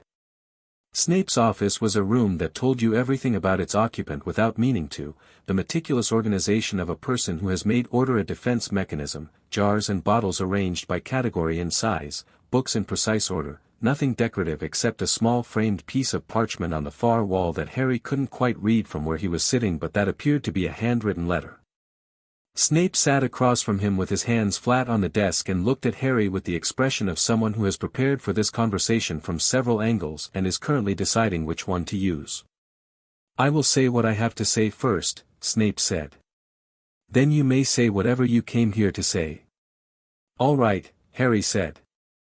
Albus Dumbledore is the greatest wizard of the last century, Snape said, with the conviction of a man stating a fact. He is also the most manipulative person I have ever known, and I grew up around Death Eaters.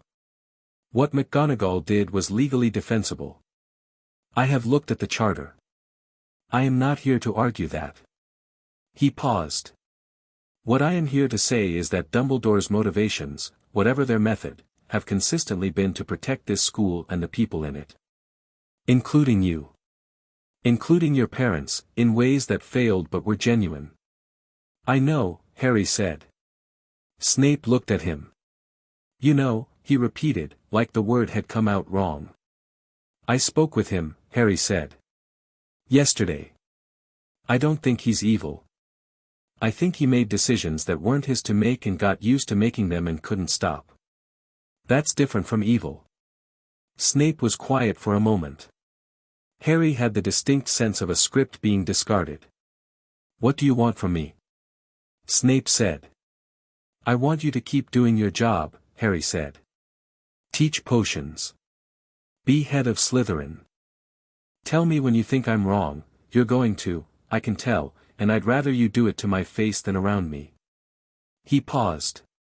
I also want your knowledge. You were a spy. You know how Voldemort's allies think and work.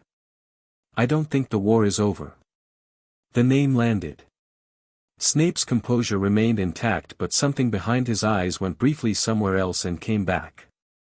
Most people don't say that name, Snape said. I know. I think that's a mistake. A name is a name. Snape looked at him for a long time. The lamp on his desk made sharp shadows. Your mother, he said finally, had green eyes exactly that color. He stood abruptly, moved to the shelves. You are behindhand on preliminary potions reading for a student with your apparent aptitude. I will lend you a supplementary text. You will return it in better condition than you received it. He handed Harry a thin book with a cracked spine and his name written on the inside cover in small, teenage handwriting. Harry didn't comment on that. Thank you, Professor, he said. Don't thank me yet, Snape said. You are still 11 and I am still who I am, and this will not be an easy relationship. I don't need easy, Harry said. I need honest.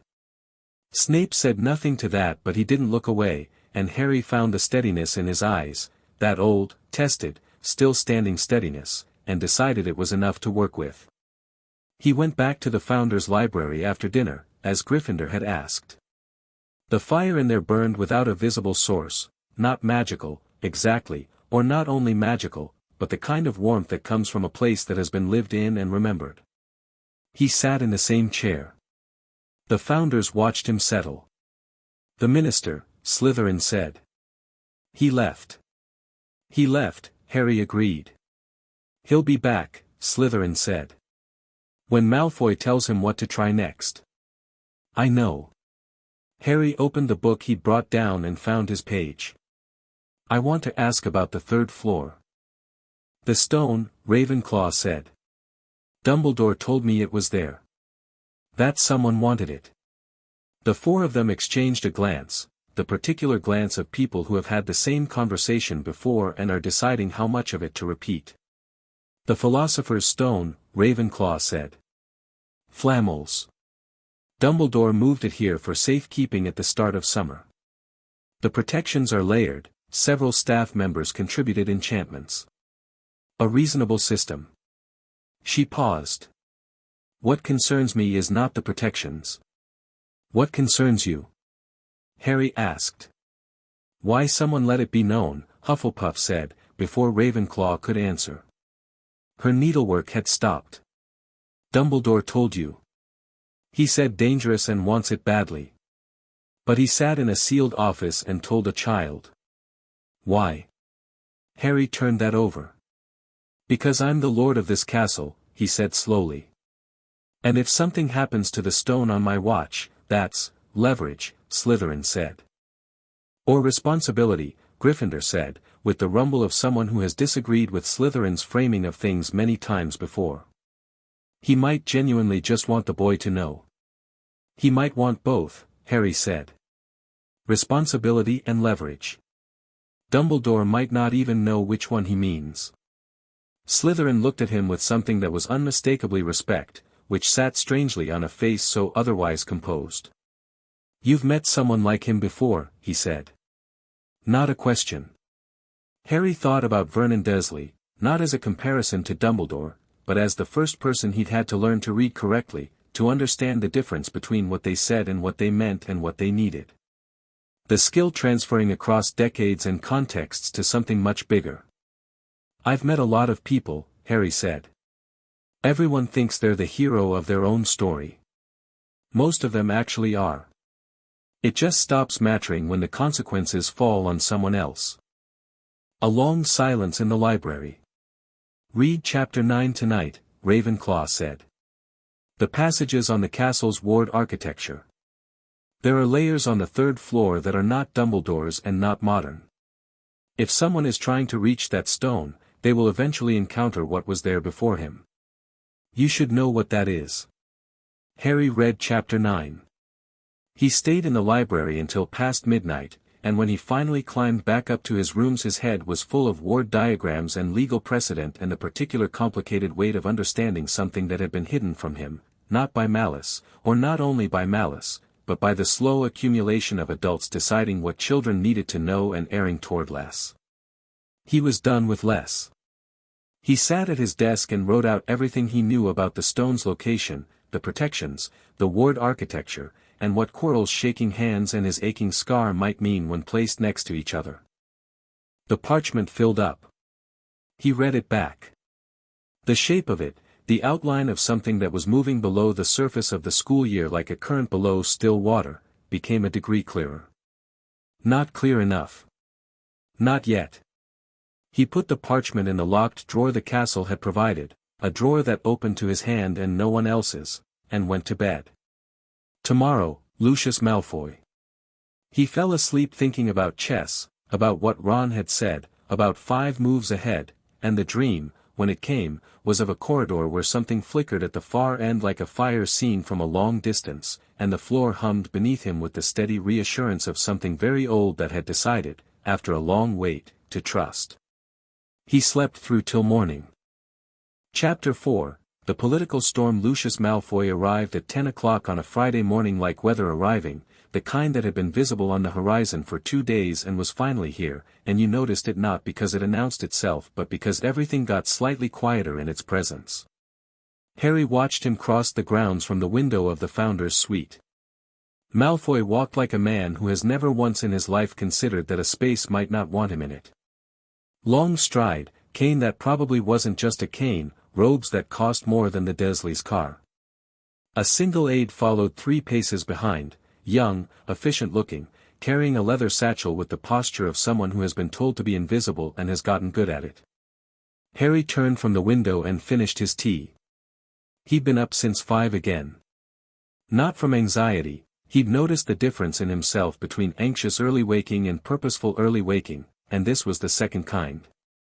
He'd spent 2 hours in the Founder's Library reading Slytherin's annotations on the chapter about diplomatic encounters, which had been written with the precision of someone who understood that every meeting was a kind of negotiation and the person who understood the terms best before the meeting started held every advantage. Then he'd had breakfast with Ron and Hermione had given him a 3-page summary of Lucius Malfoy's documented history with Hogwarts, board memberships, policy interventions, financial contributions that functioned as influence purchases, and 3 specific instances where he had leveraged ministry connections against decisions made by staff members who later reversed those decisions. He's patient, Hermione had said, over porridge.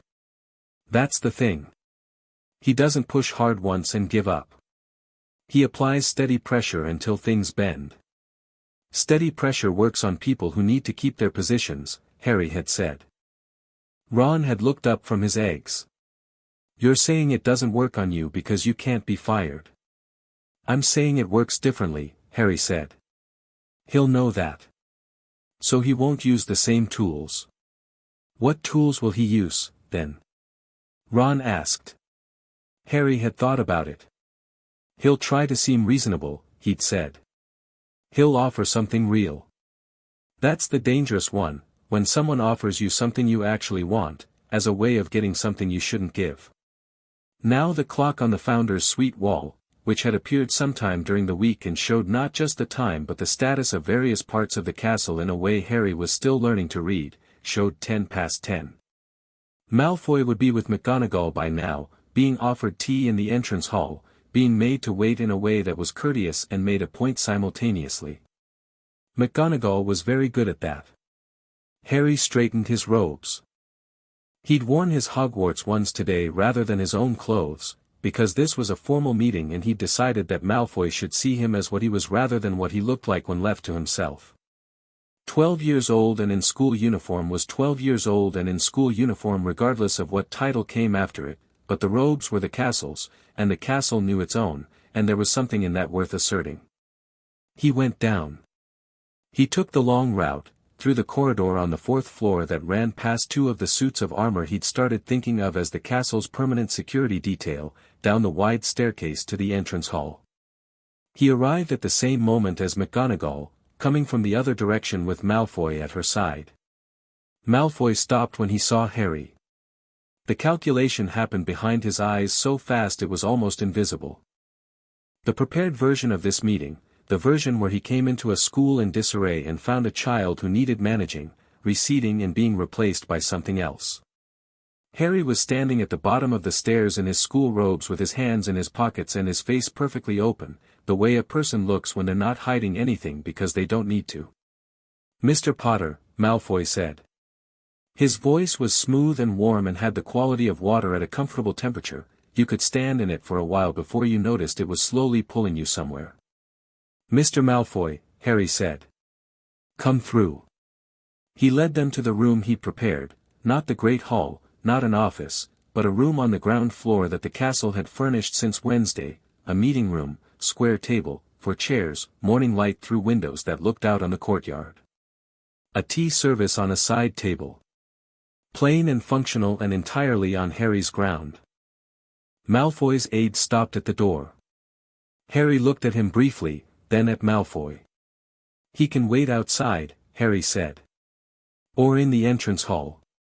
Mrs. Norris will find him if he wanders." He said it pleasantly and meant every word of it, and Malfoy understood that and gestured his aide to wait in the hall. They sat down. McGonagall sat to Harry's right, which she'd offered and he'd accepted because her presence was on his terms, not a reaction to Malfoy's. Malfoy sat across from them both with the ease of someone who finds himself in adversarial rooms regularly and has made peace with the furniture. "I appreciate your willingness to meet directly," Malfoy said. "It speaks well of your approach." "I'm 11, Harry said. Indirect seemed like a waste of time. A slight smile from Malfoy. A real one. He had several kinds, Harry had decided, based on 40 seconds of observation, and this one was actual amusement, which was more valuable than performed warmth. Your reputation precedes you, Malfoy said. My son has written home. I know Draco, Harry said. We met on the train. So he mentioned. Malfoy lifted his tea, took a measured sip, set it down. All his movements had that quality, measured, never rushed, the physical language of someone who has decided that time belongs to them. Let me be honest with you, Mr. Potter. I think directness is appropriate given the circumstances. I'd welcome that, Harry said. I have served on the Board of Governors for 11 years, Malfoy said. I have invested significantly in this institution, financially, politically, in terms of time and attention. I have done so because Hogwarts matters. To this community, to the wizarding world, to my family. He paused. Albus Dumbledore has led this school with extraordinary competence for most of my lifetime. What happened on Tuesday was, legally interesting. But interesting is not the same as advisable. I agree, Harry said. Malfoy continued and then stopped. He'd been ready for pushback, Harry recognized, an agreement had momentarily removed his footing. He recovered well. Then you understand the concern. I understand that you're worried the school is unstable, Harry said. That a child is in charge of something significant and that without Dumbledore in position, the institutional relationships you've built over 11 years may not hold. He picked up his own tea. That's a legitimate concern. I'd have it too, in your position. Malfoy looked at him. The warmth in his expression hadn't changed but something behind it had gone very still, very focused, the way a predator goes still when its prey does something unexpected. What I don't think, Harry continued, is that reinstating Dumbledore solves that problem. Dumbledore concealed legally significant information about this school's governance for a decade. The charter is operative, your solicitors know this by now, I'd imagine. What happened on Tuesday isn't reversible through the board. The review will complete, the findings will be documented, and the school will continue. He set his cup down. What I'd like to know is what you actually want. A silence. Outside in the courtyard, a bird landed on the windowsill and immediately left again, as if sensing the quality of the room. I want stability, Malfoy said. Specifically, Harry said. Malfoy looked at him for a long moment. When he spoke again, the practiced warmth had pulled back slightly, replaced by something more direct, the register of a man who has been forced to have the conversation he actually came to have instead of the one he prepared. The Hogwarts board has significant influence over curriculum, staff appointments, and policy. That influence has operated through the headmaster as intermediary.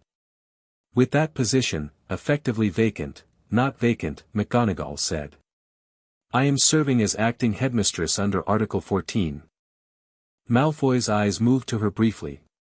Of course, he said, with a courtesy that was not quite warm enough to be genuine. What I am saying is that the current situation creates uncertainty about how the board's role operates. The board's role, Harry said, is documented in the charter. Sections 12 through 16. You've read them. I have. Then you know the board's authority is advisory when it comes to curriculum and policy, and binding only on financial matters, subject to the Lord's override in cases where financial decisions would compromise the school's founding mandate. Harry looked at him steadily. You have real authority in this building, Mr. Malfoy.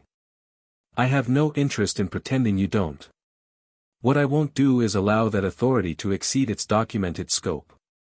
Lucius Malfoy sat across the table from an 11-year-old boy in school robes and absorbed this. Harry could see the calculation running, the rapid assessment of angles, of what could be pushed and what had already been closed. The man was smart. Harry had expected smart, but this was something more granular than that. It was the intelligence of someone who had survived a great deal by knowing exactly how much force to apply to what kind of surface. You've been well advised, Malfoy said. He made it sound like a compliment and a criticism at once. I've been reading, Harry said.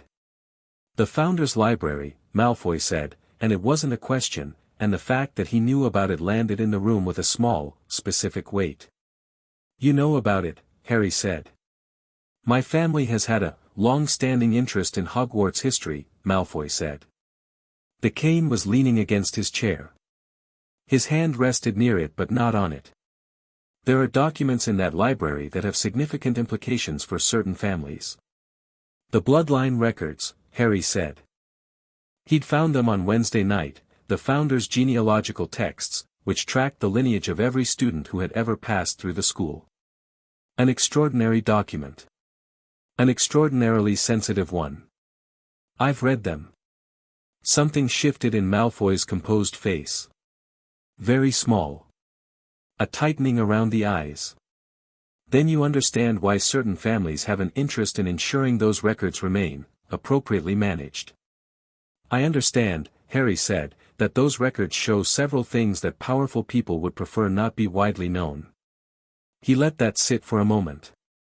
I'm not going to make them public. I'm also not going to use them as leverage. They're historical documents. They'll stay in the library. Malfoy looked at him. I'm not Dumbledore, Harry said. It came out quieter than he intended, which made it more effective. I'm not collecting information to use on people. I just want to know things that are true. The meeting went on for another 40 minutes. By the end of it, nothing had been conceded on either side in any formal sense, no agreement signed, no positions shifted publicly. But Harry had said something in the last 10 minutes that he had decided on the night before, and that had been the purpose of the meeting as far as he was concerned. The board review of Dumbledore in 2 weeks, Harry said, as Malfoy was preparing to leave. I'll be present for part of it. Not to advocate either way, to answer questions about the charter and the castle's status. If you want to understand what that means for the school's governance going forward, I'll be there. Malfoy stood, and his aide reappeared from the hall with the timing of someone who had been trained to sense when a meeting was ending. That is generous, Malfoy said. It's transparent, Harry said. There's a difference. Malfoy nodded, a small, deliberate nod, the kind that meant I am noting this and I will decide what to do with it later, and left with the same quality he'd arrived with, that sense of weather coming and going, leaving the air slightly charged. McGonagall waited until the front doors closed. He came to evaluate you, she said. Not to achieve anything specific. He wanted to know what you were. I know, Harry said. That's why I told him some true things he didn't expect. He turned from the window. He went still when I mentioned the bloodline records. What's in there about the Malfoys? McGonagall's expression shifted, careful, deliberate. That's not mine to share, she said. It's in the records. You've read more of them than I have. I found the relevant entry this morning, Harry said. Before he came. I wanted to know what he was trying to protect. He paused. The Malfoy family line traces through a Muggle-born ancestor 4 generations back. Lucius Malfoy's great-great-grandmother. He looked at the door Malfoy had walked out of. He spent his entire adult life building a reputation on blood purity. And it's in the castle's permanent record that it isn't what he claims. McGonagall was quiet for a moment. Yes, she said. That's why he wants influence over this school, Harry said. Not just politics. Not just power generally. He needs proximity to those records. Insurance. What will you do with it? Nothing, Harry said. I told him the truth. I'm not using them as leverage. He started toward the stairs. But it's useful to understand what he's actually afraid of. Frightened people make different moves than ambitious ones. That afternoon, the story broke. Harry didn't know who leaked it, possibly one of the students in the gallery during Fudge's visit, possibly a ministry official, possibly someone at the Prophet who had contacts at the board. By 3 o'clock, owls were arriving from parents across Wizarding Britain with a density that the Ollery had never experienced on a Friday afternoon, and by the time Harry emerged from a double period of charms, during which Flitwick had taught them the Wingardium Leviosa charm and Harry had gotten his feather airborne in approximately 30 seconds and then spent the rest of the class practicing altitude control while helping Ron with his wrist movement, McGonagall was waiting for him in the corridor with a copy of the Evening Prophet. Sorting Hat proclaims Potter Lord of Hogwarts, Dumbledore arrested by own deputy. The headline was accurate, which was somehow more startling than if it had been sensationalized. The story beneath it was less accurate. It described Harry as newly empowered first-year student who sources suggest may be acting under the influence of unknown advisors, and Dumbledore's situation as deeply troubling removal of Britain's most trusted magical authority. The last paragraph noted that ministry sources indicate significant concern about the stability of Hogwarts' governance structure and suggest that formal intervention may be considered. Harry read it standing in the corridor. Several students were watching from a cautious distance. He handed it back to McGonagall. "Can I write a response?" he asked. "To the Prophet?" "No. I'd like to write something for the school. To be read out at dinner tonight. Not a speech, just a statement of what's actually happening, from me, directly." He paused. "The students here deserve to know the truth about their school from someone in this school. Not from the Prophet." McGonagall looked at him for a moment. "I'll arrange for it to be read in the Great Hall," she said. "Though you could read it yourself." "I know," Harry said.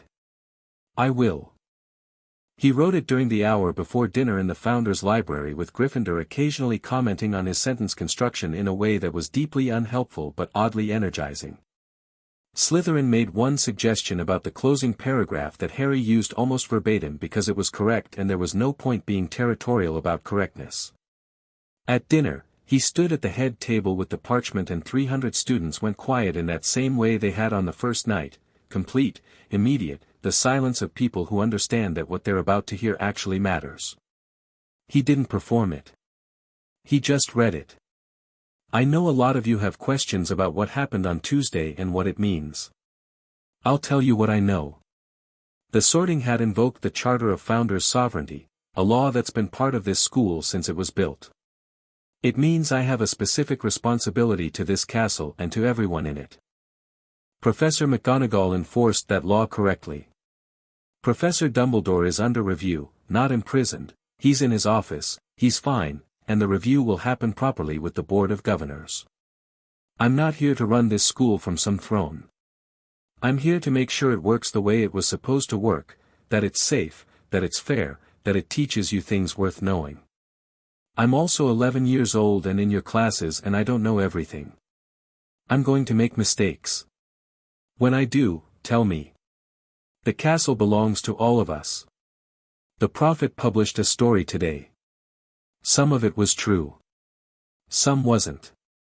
What matters is what you see happening in front of you, not what someone who wasn't in this room is telling you about it. You were here Tuesday. You know what you saw. That's all I wanted to say." He sat down. The Great Hall held its silence for exactly 3 seconds. Then the Hufflepuff table started clapping, not the performative applause of a political event but the genuine kind, the kind that starts because people feel it and not because they've been told to. It spread. The Ravenclaw table joined. Gryffindor went from scattered to full.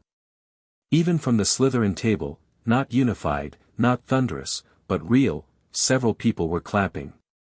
Draco Malfoy was not among them, Harry noted, but he was not looking away either, and there was something in his expression that wasn't contempt. Harry ate his dinner and talked to Flitwick about the levitation charm's advanced applications and let the hall be what it was, loud and human and full of people who were still uncertain about everything and were choosing, provisionally, to trust it. Afterward, Ron said, "That was the best speech I've ever heard," with the emphatic certainty of someone who doesn't give compliments lightly. "It wasn't a speech," Harry said. "That's why it was good," Hermione said. Later that night, around 9, there was a knock at Harry's door that was neither Hermione's academic precision nor Ron's cheerful obliqueness. He opened it and found Draco Malfoy standing in the corridor with the expression of someone who has made a decision and is currently in the gap between making it and seeing whether it was a good one. "Malfoy," Harry said. "Potter," Draco said. He was in his school robes, no armor of prefects or cronies. Crabbe and Goyle were conspicuously absent. "I want to say something. And I want you to hear it before you say anything." Harry stepped back from the door.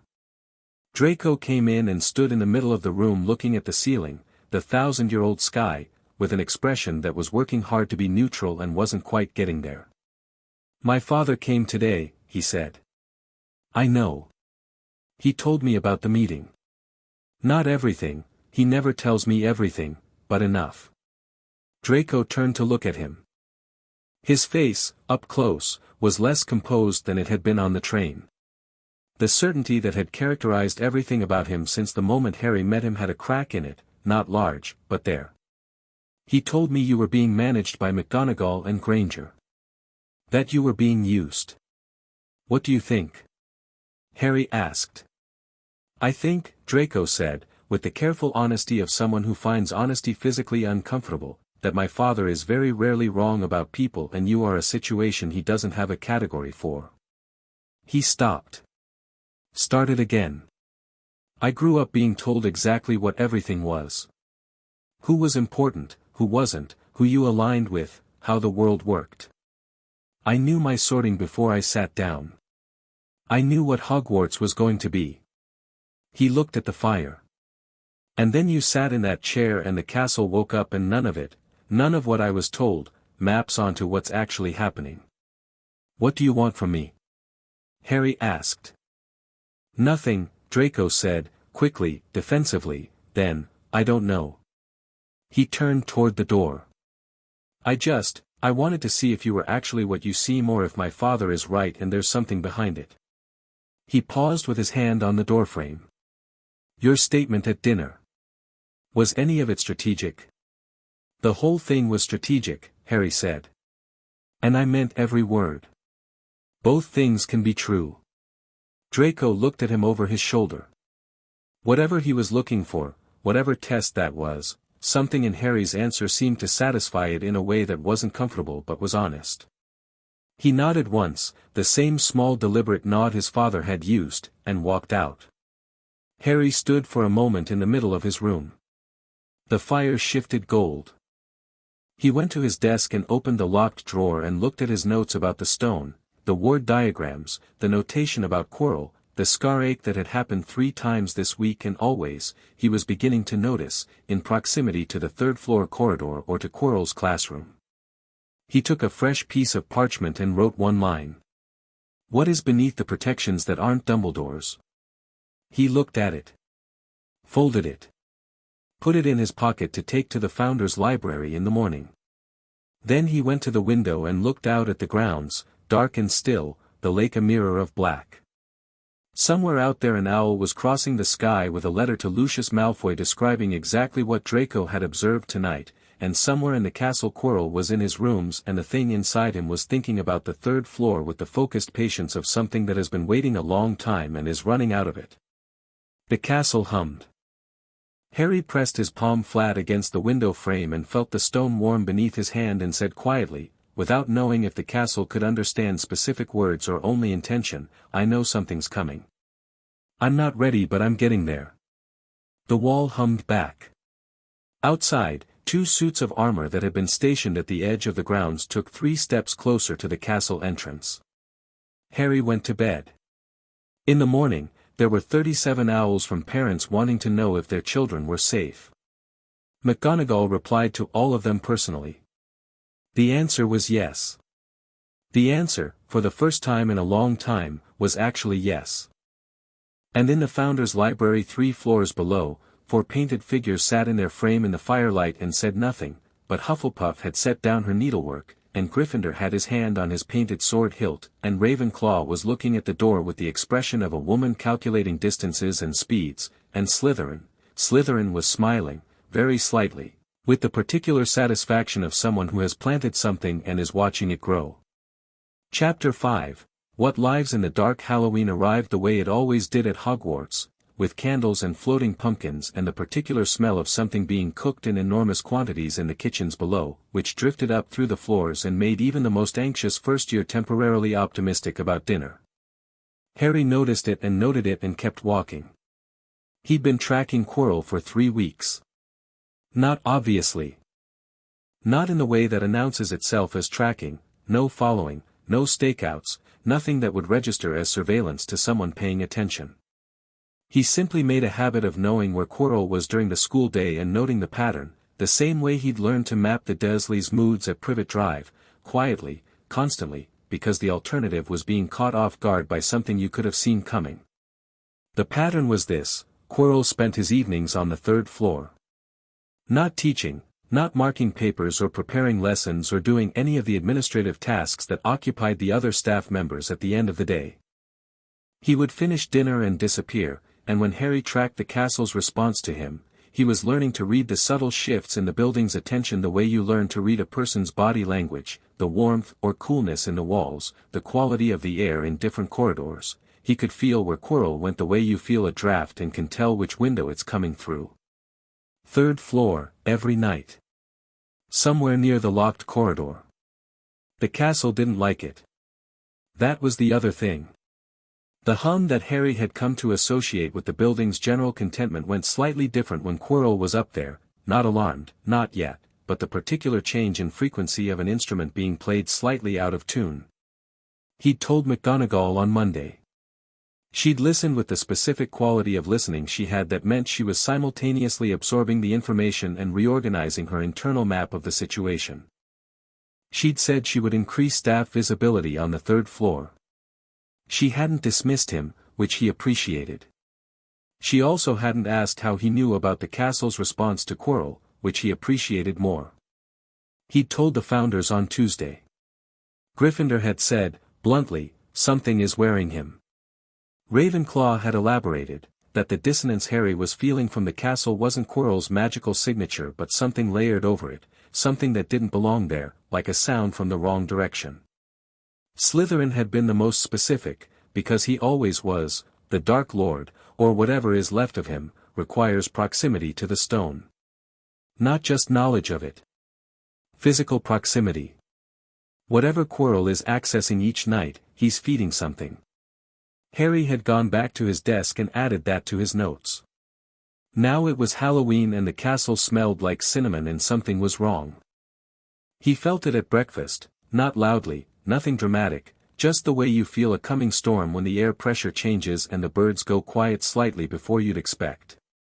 The castle's hum was off in the way it had been all week when Quirrell went to the 3rd floor, except it was 8 in the morning and Quirrell was sitting at the head table eating toast. Harry looked at Quirrell. Quirrell was looking at his toast with the focused attention of a man who found toast very interesting this morning and had no other thoughts at all. The ache in Harry's scar was not quite an ache today. It was more like a frequency, a sustained low note just below the threshold of pain, something that wasn't quite his own awareness but wasn't entirely external either. He'd been trying to understand what it was for weeks. The Founders' Library had a chapter on cursed scars, on the nature of magical residue from extremely powerful dark magic, and what it had described matched what Harry experienced closely enough to be useful. The scar is not damage, Ravenclaw had said, when he'd read her the relevant passage and asked her to explain it more completely. It is a record. The magic that struck you left a trace of itself in the wound. Under normal circumstances, it lies dormant. But when the source of that magic is near, I feel it, Harry had finished. You feel it, she had confirmed. The source was near today. Closer than it had been before.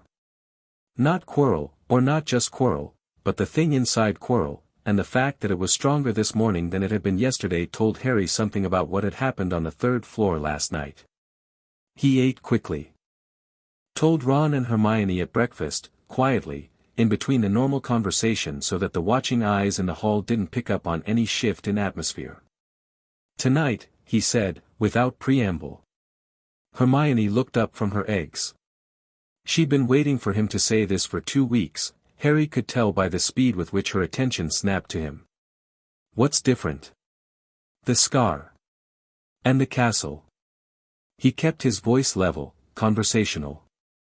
Ron, beside him, had stopped eating. Something happened last night. He's closer to whatever he's trying to do than he was yesterday. Halloween, Ron said. Classic. He said it with the gallows practicality of someone who has 5 older brothers who have all attended this school and has therefore been extensively briefed on the various ways Hogwarts tries to kill you. It's always Halloween. We don't know for certain it happens tonight, Hermione said. Her voice was low and precise. We know the frequency has increased. We know he went further last night than previous nights. We know the stone is being approached incrementally. She paused. We also know that if it happens tonight and we're not ready, the counterfactual isn't pleasant.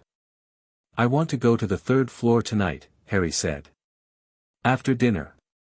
I want to see the protections properly. Dumbledore's protections, Hermione said. And the ones that predate Dumbledore.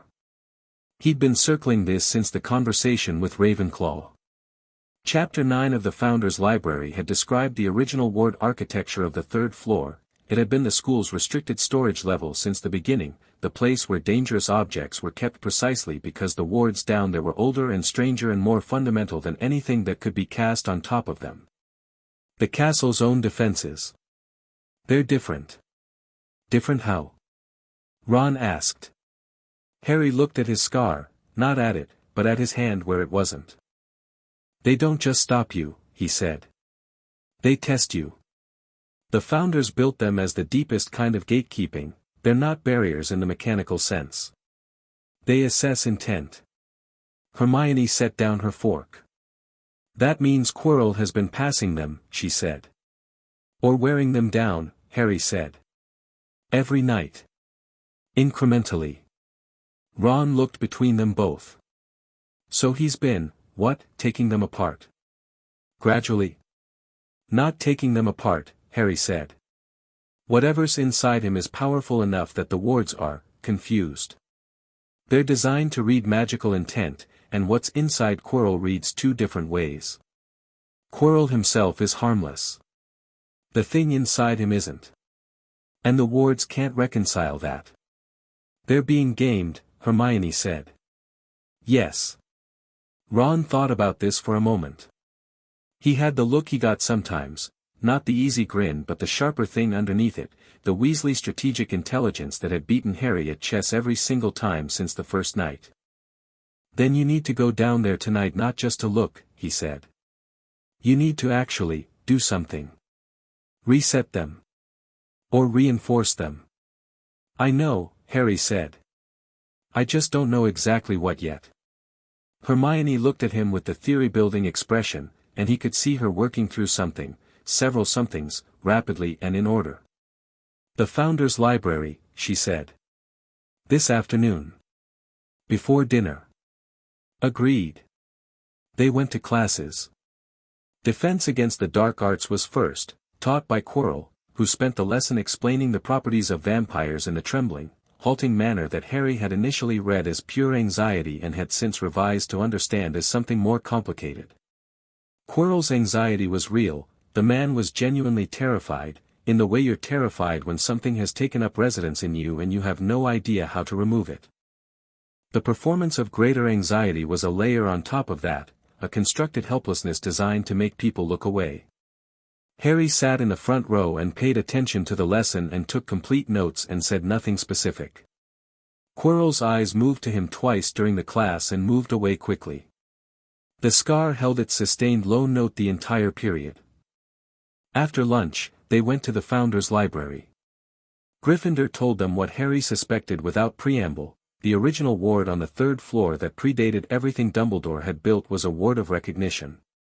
It was the simplest and most fundamental kind of Founders-era magic. It recognized the Lord of Hogwarts and would admit him without challenge, and would admit others only if the Lord had explicitly extended that permission. Dumbledore didn't know about it, Ravenclaw said. He built his protections on top of a foundation he didn't know was there. His layers were significant, and they've been compromised. But the recognition ward underneath hasn't been touched. Because Quirrell can't touch it, Harry said. Because no one who isn't the Lord or someone the Lord has permitted can touch it, Ravenclaw confirmed. Whatever is inside Quirrell has been dismantling Dumbledore's protections night by night and has either not yet reached the recognition ward or has found it impassable and is looking for another route. How much time does it buy? Hermione asked. She was sitting across from Harry with a notebook and had been writing rapidly since they arrived. If he reached Dumbledore's final layer last night, Ravenclaw said, and he's operating at the rate of 1 barrier per night, 1 night. Possibly 2. Tonight, Ron said, for the second time. Tonight or tomorrow, Slytherin said.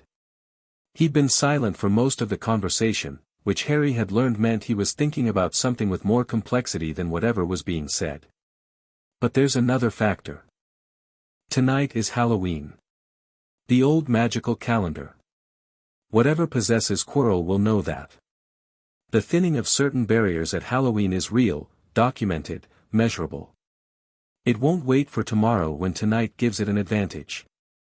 Tonight then, Harry said. Harry, Hufflepuff said.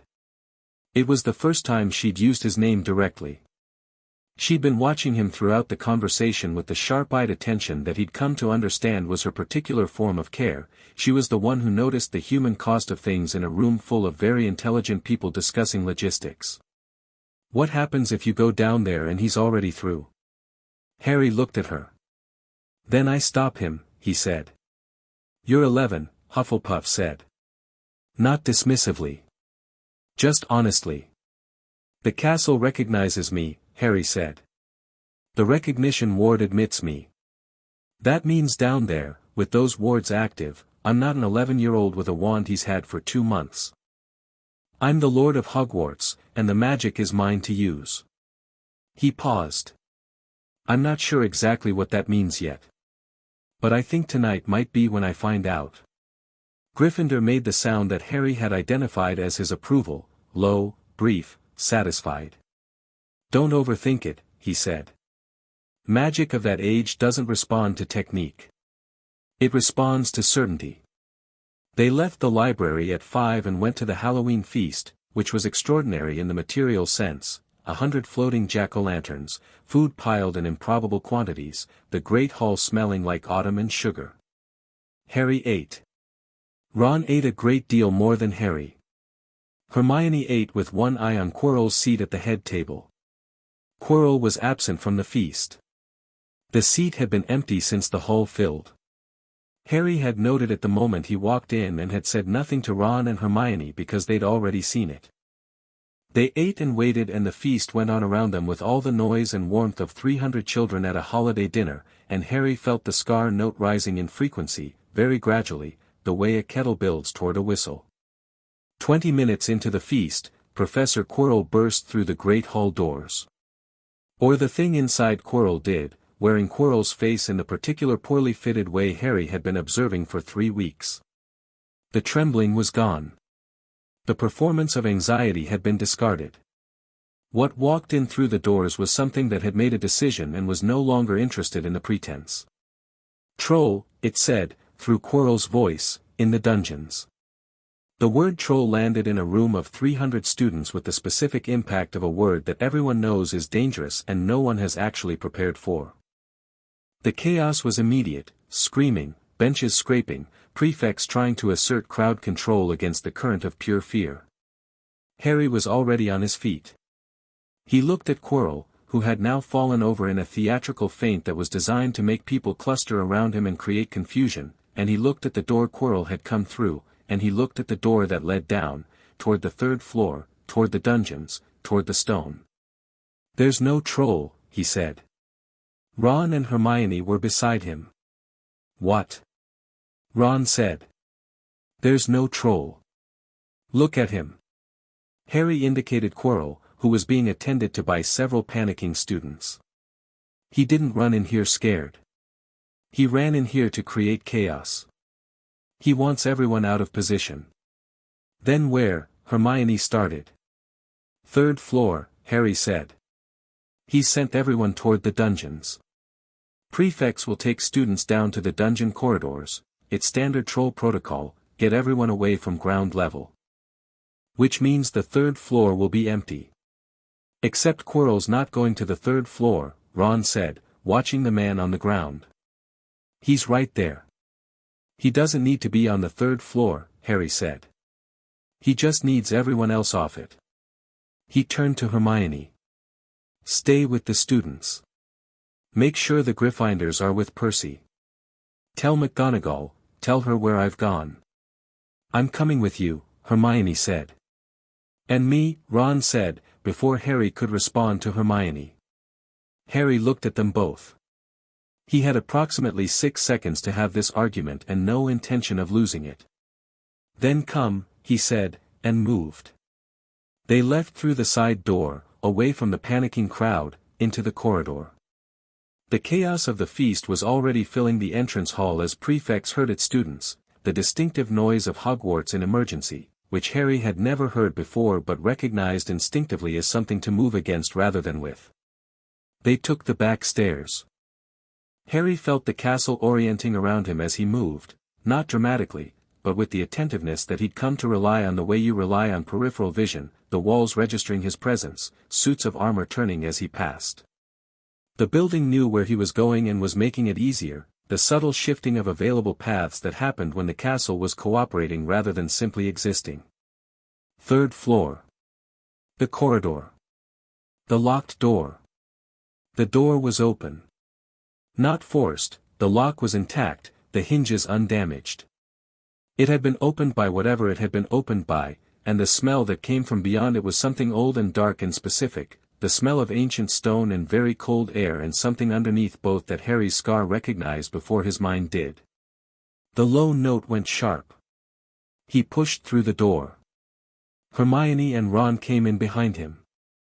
The corridor beyond was longer than it should have been, architecturally, not impossible, just the particular spatial logic of a building that was partly magical in its construction, rooms that fit differently inside than outside. The three-headed dog should have been there, Hagrid's creature, the first layer of Dumbledore's protection, but the dog was asleep on the floor in the corner, enormous and slack-jawed and clearly not asleep naturally. A harp sat playing itself in the far corner. Mundane and eerie, filling the corridor with music while the dog that should have been awake was not. Someone was already here, Ron said. Someone was here first, Harry said. He moved past the sleeping dog, which was genuinely the strangest thing he had ever done and was likely to remain so, and through the trapdoor in the floor that Hagrid's dog normally stood over. The trapdoor. Harry jumped first, which he did without thinking about it and thought about halfway down.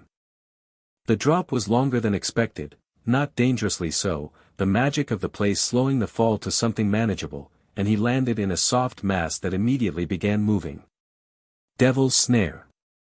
He knew it from herbology, from Sprout's class, from the memory of Sprout's warm voice explaining that it thrives in dark and cold and retreats from light. He didn't panic. The Devil's Snare reacted to stillness and struggle both. Hermione had explained this last week in a way he'd half listened to and was now profoundly grateful for. He relaxed completely and let the plant have his weight, and it loosened, confused, and he dropped through it onto the stone floor below.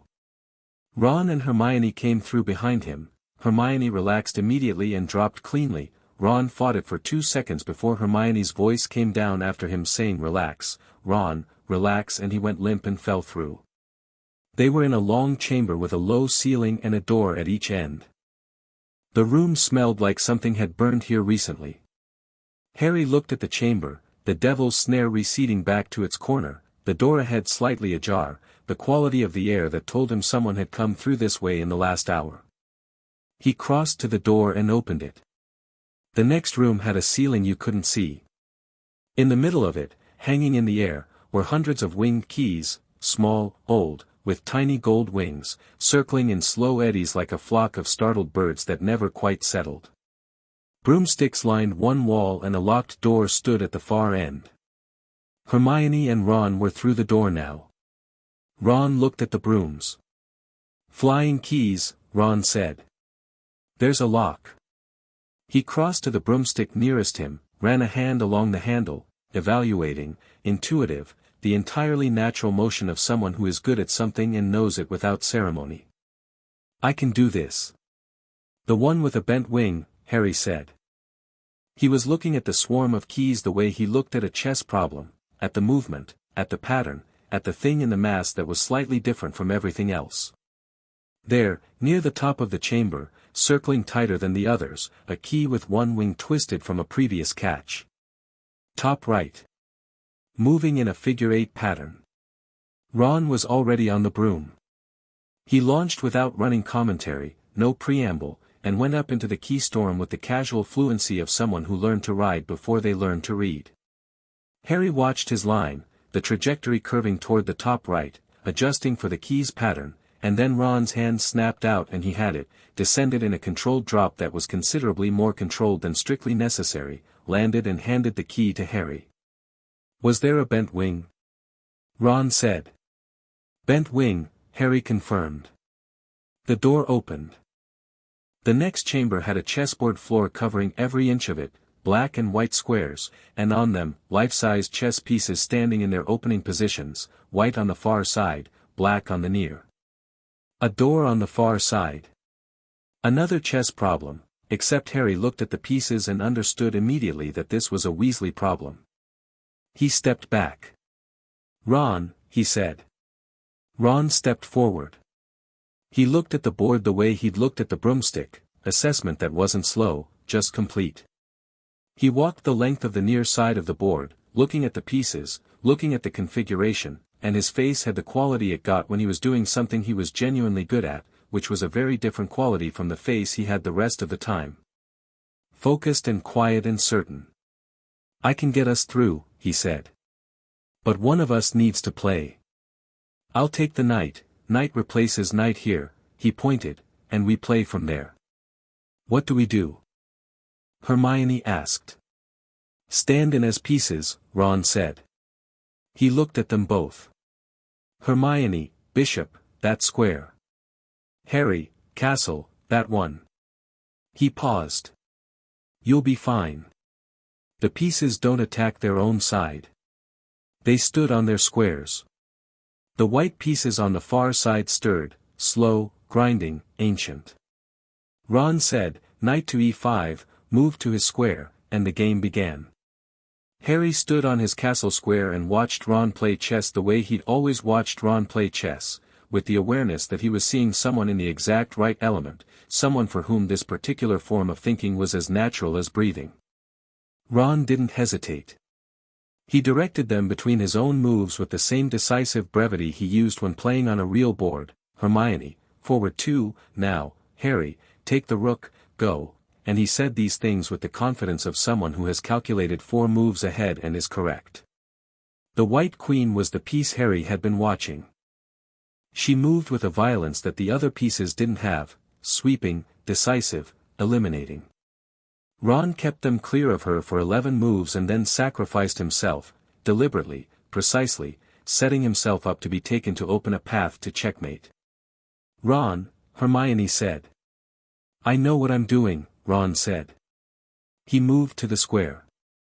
The white queen took him with a blow that sent him sliding across the stone floor. He was breathing, dazed, hand pressed to the side of his head, but moving. Harry looked at the board. One move. He moved to the square. Said, "Checkmate," and the white king lowered his crown. "Go," Ron said, from the floor. He was conscious, sitting up, blinking. "Go. I'll wait here, I'm fine, just dizzy." "Get the stone." Harry looked at him for a moment.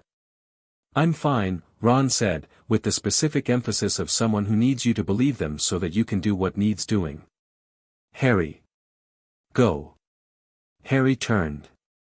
There was a door ahead. One more room. Hermione looked at Harry and Harry looked at her and they went through together. The next room smelled like cold fire. The stone was not in this room, Harry knew that, had known it from the library, had understood that the final chamber was before the recognition ward, not after it, but what was in this room was 7 bottles on a table and a wall of black fire blocking the door ahead and a wall of purple fire blocking the door behind. And a parchment. Hermione went to it immediately, reading it with the rapid attention of someone who has trained herself to process information under time pressure.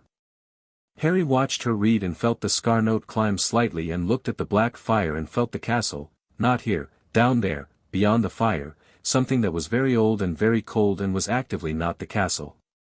Riddle, Hermione said. Logic puzzle, Harry said. A brilliant one, actually, Snape, I'd guess, it has his style. She read it twice more, moving her finger along the parchment, and then pointed to the smallest bottle. This one. For going forward through the black fire. How much? Barely enough for one person, Hermione said. She looked at him. Her face was composed, which Harry had learned meant she was managing something difficult, not that she didn't feel it. Enough for you. It's fine. The purple fire, the way back, large bottle on the right. Enough for two. I'll go back to Ron.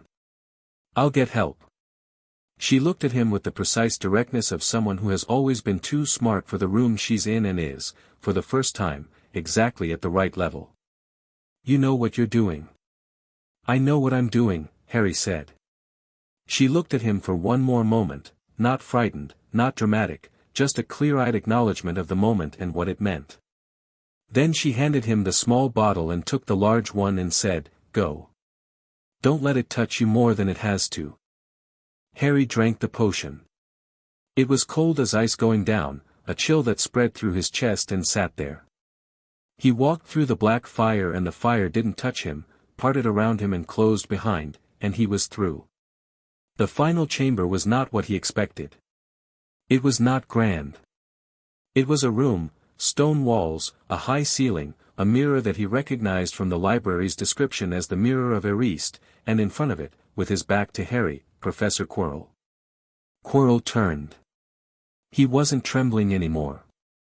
His face was composed and cold and utterly unlike the man who had taught Harry defense against the dark arts. The turban was gone, Harry registered that, and then registered what he was seeing, and the scar detonated. Not pain. Or pain that was so specific and so overwhelming that it had moved through pain into a different category, a white-hot recognition, a screaming of the cursed scar, the magical record in his skin responding to the source of itself with everything it had. Harry breathed. You, Quirrell said. I should have expected this. The boy lowered. His voice was flat and cold and had something underneath it, layered, a resonance that wasn't Quirrell's, that used Quirrell's mouth the way you use a borrowed coat. The mirror doesn't give the stone to someone who wants to use it, Harry said. He knew this from the library. Dumbledore's enchantment on the mirror, possibly the most elegant thing Dumbledore had ever done, reflected desire and gave the thing desired only to someone who didn't want to use it. You've been standing in front of it all night. Very clever, Quirrell said. He moved toward Harry, and the room's temperature dropped several degrees. The Lord of Hogwarts. A title with such promise. His head tilted. I know what you are. I have known since the night I failed to kill you. The convergent bloodline. The heir. Something crossed his face, not Quirrell's expression, but the thing wearing it. The magic that night, it was extraordinary. Your mother's love. Her sacrifice. A protection I had not accounted for. You haven't accounted for this either, Harry said. He looked at the mirror. He looked at the mirror and he didn't think about what he wanted because he understood, from the reading and from the conversation with the founders and from the bone-deep understanding of what he was in this building, that wanting was wrong. He looked at the mirror and felt the castle around him, 3 floors of stone and wood and magic above him, the recognition word humming through the walls like a heartbeat, and he didn't think I want the stone. He thought the stone belongs to this castle, and this castle is mine, and it needs to come home. In the mirror, his reflection reached into its pocket and pulled out a small red stone. In his actual pocket, something appeared. He could feel it, smooth and light, not heavy the way he'd expected, warm in a way that was entirely different from the cold of the black fire potion. He closed his hand around it without taking it out. Quirrell lunged. Harry stepped sideways, not a dodge, not panic, something more like awareness of space, the castle's spatial intelligence flowing through his feet and telling him where the floor was and where Quirrell wasn't. Quirrell's hands missed and Harry turned and was facing him. "Give it to me," Quirrell said, and now the voice was layered entirely, barely Quirrell at all, two sounds in one throat, one of them cold and old and furious. "No," Harry said. Quirrell grabbed him. The scar detonated again, and Harry felt Quirrell's hands on his arms and felt the cold radiating from them and then felt something else, the recognition ward, the ancient ward of the Founders, responding to the Lord of Hogwarts being physically attacked within the castle's own protected core. Not a charm. Not a spell. Something older than spells. The castle came up through the floor. Harry felt it the way you feel a wave, enormous, inevitable, coming from below and through him and out. The recognition ward activated fully for the first time in 4 centuries, and what it did was simple and absolute. It recognized Harry Potter, Lord of Hogwarts, being attacked at the foundation of his own castle, and it responded to that the way foundations respond to things that threaten them. The warmth came out of Harry's hands. Not fire. Nothing dramatic. Just warmth, but the kind of warmth that carries the entire thermal weight of a 1,000-year-old magical building behind it, the residual heat of 10,000 fires and 10,000 years of human magic in an enclosed stone space, channeled through the oldest ward in the building into the point of contact. Quirrell screamed. He released Harry and fell back, his hands, both hands, blistered and burning, and the face above them was cycling through expressions that weren't Quirrell's at all, the thing behind cycling through fury and something Harry recognized with a shock as fear, actual fear, the thing inside Quirrell afraid of the heat the way cold things are afraid of heat, the way darkness is afraid of light, not philosophically but physically, materially, at the level of what it was. "Don't," Harry said. Quirrell got up. His hands were ruined, his face was cycling faster now, the two-layered voice rising. He came forward again, not rational, Harry thought, just determined, the way something is determined when it has been working toward a goal for a long time and cannot accept that the goal is gone. The castle responded again, and this time it was through the floor itself, a subsonic pulse, felt in the chest rather than heard, the recognition ward expressing something that had no magical English equivalent but that translated, roughly, as enough. Quirrell stopped. The thing inside him, Harry could see it, not see it exactly but feel the shape of it, the cold malevolent intelligence pressing against the inside of its host, went very still. And in that stillness Harry felt it calculating, the same way Lucius Malfoy calculated, the same way anyone calculating feels, and arriving at a conclusion he could almost read from the quality of the silence. Not tonight. The cold receded. Not gone, not destroyed, not defeated, just pulling back, the way winter pulls back from spring not because it's been beaten but because the season has turned and the fight is different now. Quirrell slumped, and the slumping was Quirrell genuinely, the man himself returning to the surface of his own face with the devastated confusion of someone who has been absent from their own body and is now back and has no idea how long they've been gone. Harry caught him. It was instinctive, the man was falling, and Harry caught him, and the warmth from the recognition ward made the contact painful for a breath before he pulled it back, tried to hold just his own warmth and not the castle's. "Quirrell," Harry said. Quirrell looked at him. His face was ruined in the way things are ruined when they've been occupied by something wrong for too long. His eyes, when they focused on Harry, were his own, terrified and exhausted and briefly, heartbreakingly, grateful. "I couldn't, I tried, it wasn't," he stopped. "I know," Harry said. He laid Quirrell on the stone floor and straightened, and the scar had quieted to its base frequency, and he could feel the stone in his pocket, warm and present, and he stood in the lowest chamber of his castle and felt the recognition ward settle back into the walls and thought about the cold thing that had retreated and known, with a certainty that sat in his chest like a fact rather than a feeling, that it would come back. Not tonight. But it would come back. He left Quirrell on the floor, not unkindly, but he couldn't carry him and wouldn't waste time trying, and retraced the chambers. The chess pieces had reset. The keys were circling. The devil's snare was dormant. Ron was in the chess chamber, sitting against the wall with his hands still pressed to his head and Hermione beside him, who had apparently decided that going for help meant going only as far as Ron and staying there. She looked at Harry's face when he came through the door. "The stone," she said. He took it from his pocket and showed them. Red and smooth and smaller than expected. Hermione let out a long, slow breath that she'd apparently been holding for several minutes. "Quirrell," she said. "He needs a healer," Harry said. "He needs one quickly." He handed the stone to Hermione. "Hold on to this. Don't lose it." He looked at Ron. "Can you walk?" "Yes," Ron said, and stood, slightly unsteadily, with Hermione's hand under his arm. They went up through the trapdoor. The three-headed dog was still asleep, the enchanted harp still playing, though it was beginning to wind down, the music thinning. They went out through the locked door and into the castle corridor, and the corridor was not empty. McGonagall was there, and Sprout, and 2 suits of armor, and the expression on McGonagall's face when she saw all 3 of them upright and moving was the most unguarded thing Harry had ever seen on it, a relief so profound and sudden that it had crossed through her composure entirely and come out the other side looking almost like grief. "Quirrell," Harry said. "He needs medical attention immediately. Below the trapdoor." He held out the stone, which Hermione handed back to him as he reached for it. "This needs to go somewhere safe. Not here. Not Hogwarts, somewhere off-site."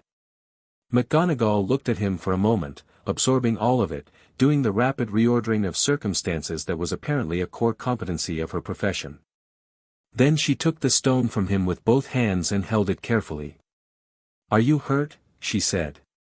Harry thought about the scar, the heat, the castle's magic moving through his hands like something he'd borrowed rather than owned. "No," he said. She looked at him. "All 3 of you," she said, "come with me. Now." They went. The castle around them was quieting, the false troll alarm had been sorted, Harry gathered, from the distant sound of prefects herding students back toward common rooms, from the normalizing hum in the walls. The Halloween feast would be dismantled. The floating pumpkins would be taken down. The ordinary business of Hogwarts reasserting itself over the extraordinary. Harry walked with Ron and Hermione through the corridors and felt the stone's absence from his pocket and felt the scar's low note and felt the memory of the cold retreating thing and didn't feel afraid. He felt clear. He felt like the boy who had sat in that chair on the first night and felt the castle settle around him like something coming home, except tonight he understood what coming home actually cost, and he had paid it, and it had been worth paying, and he would pay it again. The suits of armor that flanked the corridor turned as he passed. The recognition ward settled into the walls like breath. Outside, in the dark, in the air above the forbidden forest, a shape moved between clouds, cold and formless and patient, and thought, with the specific patience of something that has been patient for a very long time and can afford to be patient a little longer. Harry walked up the stairs with his friends. Chapter 6, The Cost of Crowns. 3 days after Halloween, the school felt different. Not quieter, if anything, louder, the particular noise of a community that has processed something significant and is now processing the processing, conversations running through every common room and corridor about what had happened and what it meant and what came next. Harry heard fragments of it everywhere he went, in the library, in the corridors between classes, in the great hall where the architecture of rumor was considerably more elaborate than anything being taught in the actual classrooms. What the school knew, officially, was that there had been an incident on Halloween involving a member of staff, that the incident had been resolved, and that Professor Quirrell was receiving care at St. Mungo's Hospital for magical maladies and was unlikely to return. McGonagall had delivered this information at breakfast the morning after with the precise brevity of someone who has chosen every word and discarded 20 alternatives. She had not mentioned Harry's role. She had not mentioned the stone. She had not mentioned the thing that had been inside Quirrell's head like a cold tenant who had ruined the place. What the school suspected was considerably closer to the truth, because Hogwarts was a building full of young people who were paying attention, and Ron Weasley had a concussion and said several things in the hospital wing that Madame Pomfrey had diplomatically not included in her report. Harry didn't correct the rumors and didn't confirm them. He had 3 things he needed to do before the week was out, and managing the school's gossip infrastructure was not among them. The first was the Board of Governors review, which was Thursday. The second was a conversation he'd been preparing for since the night he'd stood in Quirrell's chamber and felt the cold thing retreat. The third was the conversation he'd been putting off, not from fear, he didn't feel fear about it, but from the need to think it through completely before he walked in. He went to the Founders' Library on Tuesday evening and stayed until midnight. When he came up to his rooms, Hermione's note was under the door. She had impeccable timing and was absolutely aware of it. The note said, "Whenever you're ready. We'll be here." H.N.R., he folded it and put it on his desk and went to sleep. The Board of Governors met in the Great Hall on Thursday morning. McGonagall had arranged a long table at the front with chairs for 10 governors, Harry, and herself as acting headmistress. The student body had not been excluded from the gallery, and the gallery had filled an hour before the meeting began with a patience that Harry found, genuinely, moving. Lucius Malfoy arrived first and sat at the far end of the governor table with the practiced ease of someone claiming a position without appearing to claim it. He was dressed as though he'd put thought into it, which he had, Harry noted, the same way he'd put thought into everything, because Lucius Malfoy's appearance was a continuous argument for a particular kind of order. He nodded at Harry when Harry sat down. Harry nodded back. The other governors filed in. Some Harry recognized from the letters McGonagall had shared. Greengrass, Parkinson, not, Malfoy aligned, as Vector had described, 3 of them arriving together and sitting together with the unconscious clustering of people who have pre-agreed a position. The remaining 6 were various degrees of independent, and 2 of them, a broad-shouldered woman named Abbott whose granddaughter was in Harry's year and an older wizard named Marchbanks who had the particular stillness of someone who has been in rooms like this many times and has long since stopped being impressed by the furniture, looked at Harry with the attentiveness of people genuinely trying to understand what they were seeing. The purpose of this review, McGonagall said, opening the meeting with the same directness she brought to every room she entered, is to evaluate the circumstances surrounding the invocation of Article 14 of the Founders' Charter and to determine the appropriate ongoing status of Professor Dumbledore's position as headmaster. She looked at the table. Professor Dumbledore has submitted a written statement, which has been provided to all governors. He has declined to attend in person, which is his right under the Charter's review provisions. Malfoy waited an appropriate interval before speaking, which was itself a technique, the patience of a man who knows that speaking first looks like urgency. "I'd like to address the question of the Charter's applicability," he said. "My legal team has reviewed the document and the question of whether it constitutes operative law is, I think, less settled than some have suggested." "Miss Granger has provided a 30-page brief on that question," Harry said. "I have indeed," Hermione said from the gallery, without being asked. Several governors looked up. She was sitting in the front row with the brief in question clearly visible, along with the wall chart from her room and a shorter annotated document that Harry happened to know she'd finished at 2 in the morning. "I can summarize or I can leave copies. Preferably both." Governor Marchbanks made a sound that was unambiguously a suppressed laugh. "The brief," Malfoy said, "is a document prepared by a first-year student." "It is," Harry said. "She's also the best legal mind in this building at the moment, and if you found an error in it I'd be grateful if you'd point it out specifically." A silence. Malfoy's eyes moved to Harry with the quality they had when he was being assessed, that steady, calculating regard that Harry had stopped finding intimidating somewhere around their second meeting. "I have not found a specific error," Malfoy said. "Then we can proceed," Harry said. They proceeded. The review took 2 hours. Most of it was procedural, the legal framework documented, the circumstances of Tuesday's arrest re-established for the record, the governors asking questions that ranged from genuinely curious to transparently strategic. Harry answered every question directly and without elaboration when elaboration wasn't needed, which was a technique he'd learned from reading Slytherin's annotations on the subject of testimony, say the precise truth. Not more, not less. More invites reinterpretation. Less invites suspicion. The question of what to do with Dumbledore came at the 90-minute mark, raised by Governor Abbott with the directness of a woman who has been waiting for the procedural preamble to end. The review establishes the invocation was lawful, she said. That's clear enough. What I want to understand is what we're actually deciding today. Is Dumbledore headmaster or isn't he? Harry had thought about this for 3 weeks. He'd read the Charter's provisions on the subject 7 times. He'd discussed it with the founders until Gryffindor told him to stop going in circles and make a decision. He'd discussed it with McGonagall, who had her own stake in it that she'd been careful to keep separate from her advice, and he'd respected that separation and then factored it in anyway. The Charter gives me specific authority here, Harry said.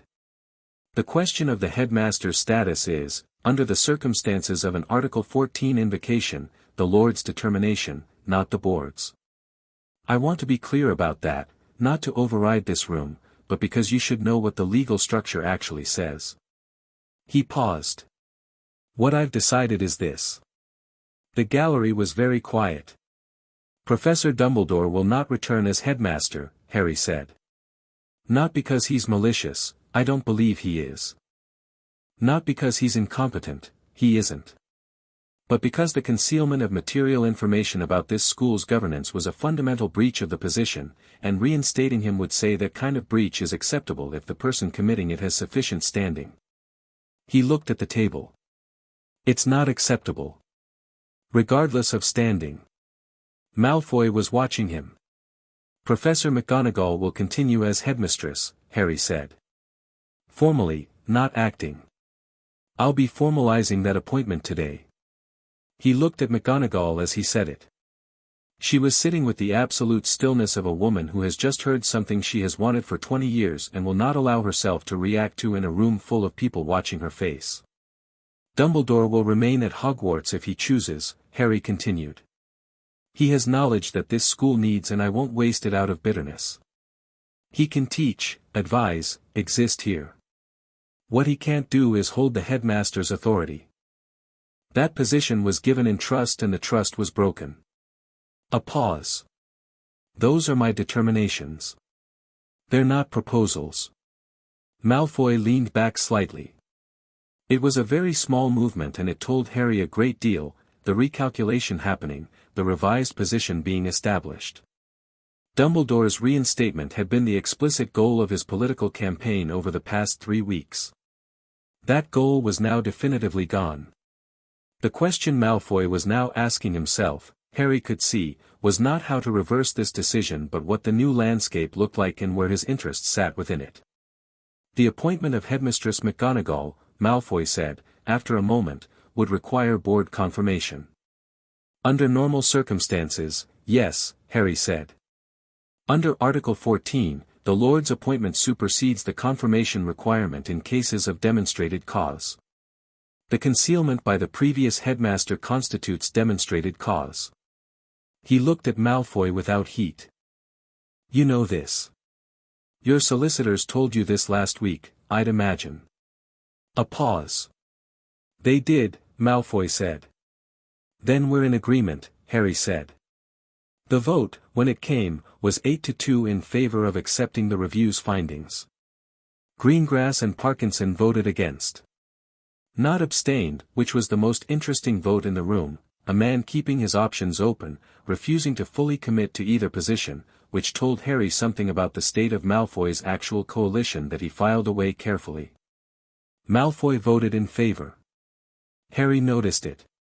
Didn't comment on it. It was the rational vote, opposing it accomplished nothing except antagonism, and Lucius Malfoy was too intelligent for purposeless antagonism. He was filing it away too, Harry understood. The revised landscape. The new terms of engagement. The meeting concluded. The governors dispersed. Marchbanks paused at the door, looked at Harry with an expression of measured assessment, and said, "You'll do, I think," which Harry gathered was high praise from that particular source. McGonagall remained after the others left. Harry waited. She was standing at the window looking out at the grounds with her back to the room, and she stood there long enough that the silence became the kind you don't fill. When she finally turned, her face was composed and her eyes were very bright. I have wanted that position since 1976, she said. When the board chose Armando Dippett's successor and it was not me. And then again when Dippett's tenure ended and again when, but that doesn't matter. She paused. I am telling you this so that you understand that what I'm about to say is not false modesty. All right, Harry said. I am not sure I am ready for this, she said. I know, Harry said. I'm not sure I'm ready for any of this either. He looked at her steadily. But you've been running this school for 30 years while Dumbledore held the title. You know everything. You're the best choice. He paused. And you'll have me. And the charter. And Hermione, which I'm increasingly convinced is worth more than all of the above. McGonagall made a sound that was unmistakably a laugh, brief and genuine and slightly surprised at itself. She recovered quickly and returned to her professional bearing, but the laugh was real and Harry was glad to have heard it. Go, she said. You have something else to do today. He did. He went to Dumbledore's office at 2 o'clock. The Stone Knight stepped aside. The door opened. The office was the same, cluttered and warm and full of the accumulated objects of an extraordinarily long life, except that several things had changed since Harry's last visit. The portraits on the walls were awake now, the castle's enforcement having been lifted when the review concluded, and there was a low murmur of painted conversation going on at the periphery that stilled when Harry came in. Dumbledore was standing at the window. Not sitting behind his desk with his hands folded in the posture of managed patience. Standing at the window with his back to the door, looking out at the same grounds McGonagall had looked out at an hour ago, and when he turned it was without the prepared expression Harry had seen in every previous meeting, the warm grandfatherly attentiveness, the gentle suggestion of greater context. What was on his face instead was something that had been present underneath the other things all along, tiredness, and genuine grief, and a quality that Harry didn't have a name for but that felt like the particular weight of a man who has been in a room alone with his own thoughts for 3 weeks. I heard the decision, Dumbledore said. The portraits travel. He glanced at the frames. Indiscreetly. I know, Harry said. I meant for them to. Dumbledore looked at him. You wanted me to know before you came. I wanted you to have time to react to it privately before I walked in, Harry said. It seemed fair. He sat down in the chair across the desk, his usual position, he realized, though Dumbledore wasn't behind the desk this time, was still at the window. Harry didn't adjust. He sat where he usually sat and waited. After a moment, Dumbledore crossed the room and sat behind his desk. Not with the practiced ease of a man claiming his territory but with the deliberate motion of someone choosing to meet the conversation on its own terms. He folded his hands. You found the stone, he said. Recovered it. Stopped Quirrell. A pause. Without telling me.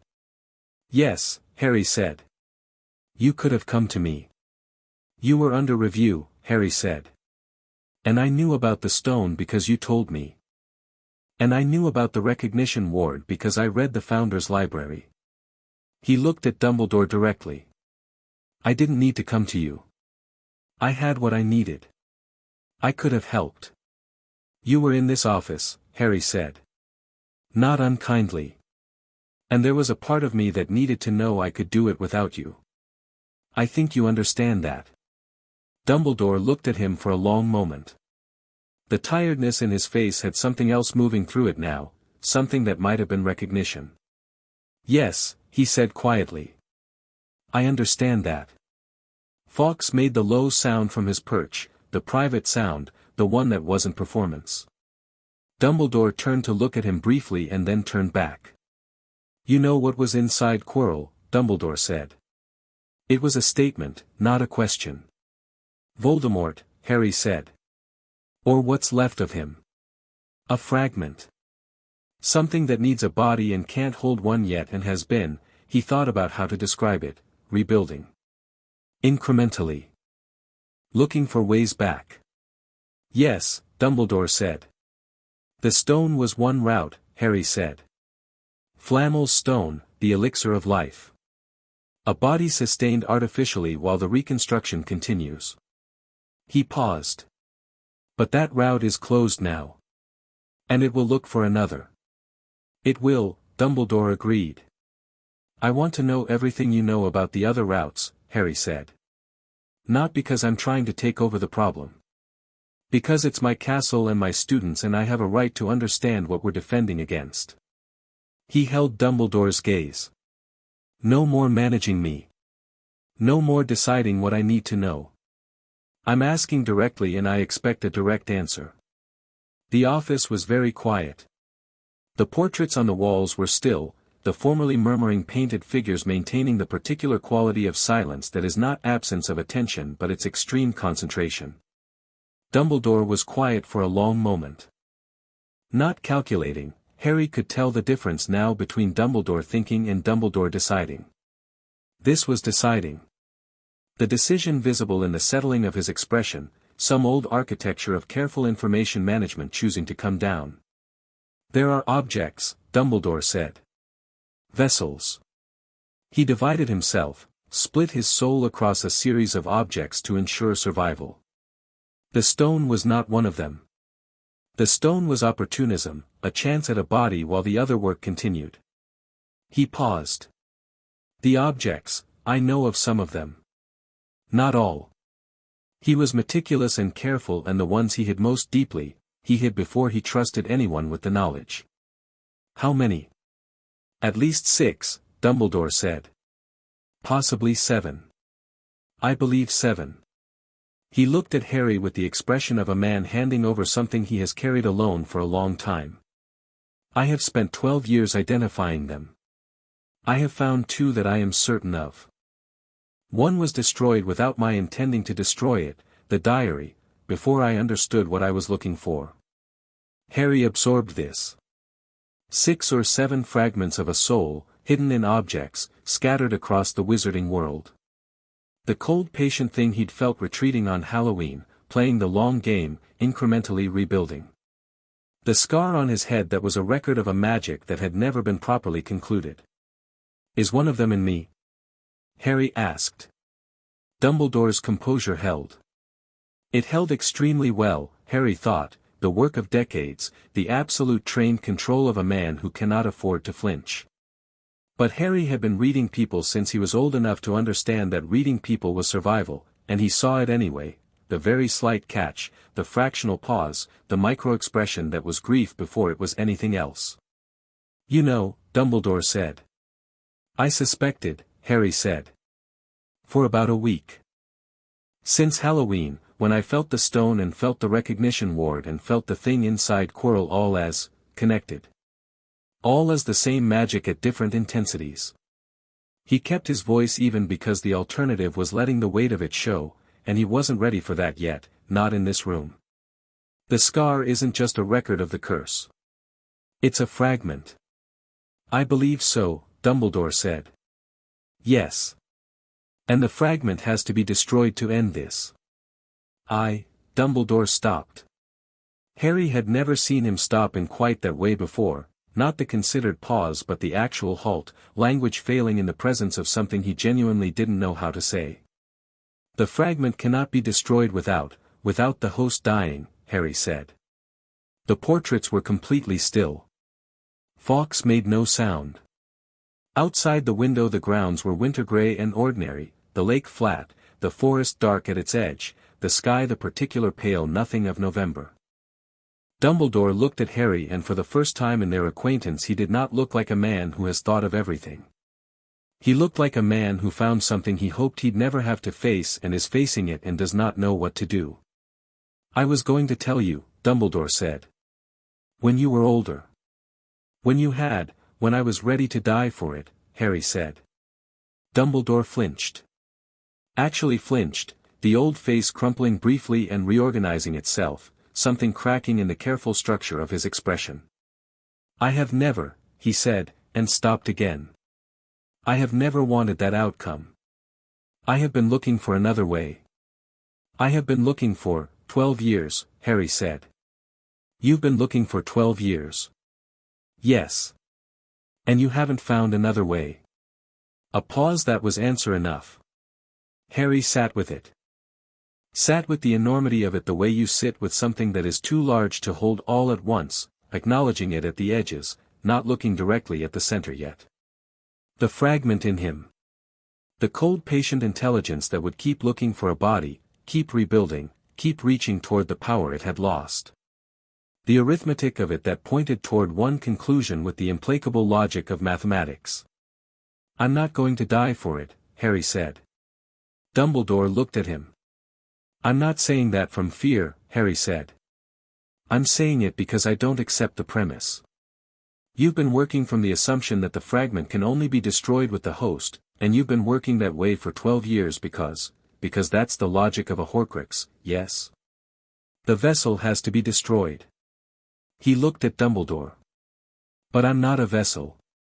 Not in the conventional sense. I'm the Lord of Hogwarts. I carry convergent founder magic in a quantity and quality that's never existed before.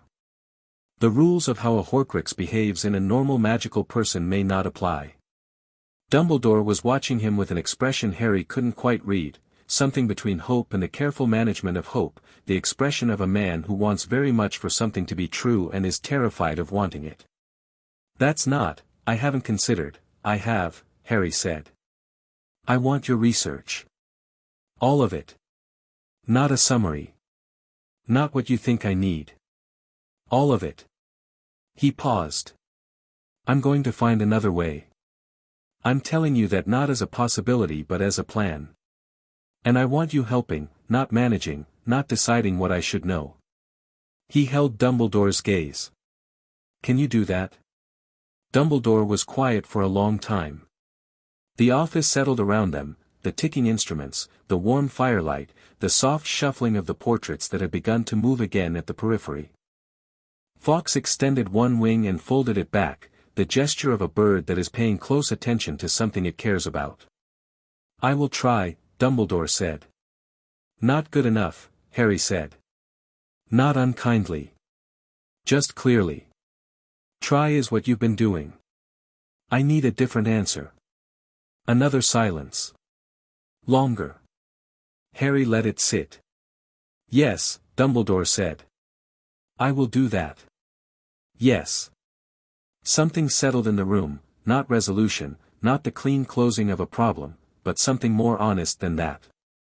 An agreement between two people who would not always be on the same side about how to proceed and who were choosing to proceed together anyway, with eyes open, without the management layer that had been the source of most of the damage. "There is one other thing," Dumbledore said, as Harry stood. "The prophecy," Harry said. Dumbledore looked at him.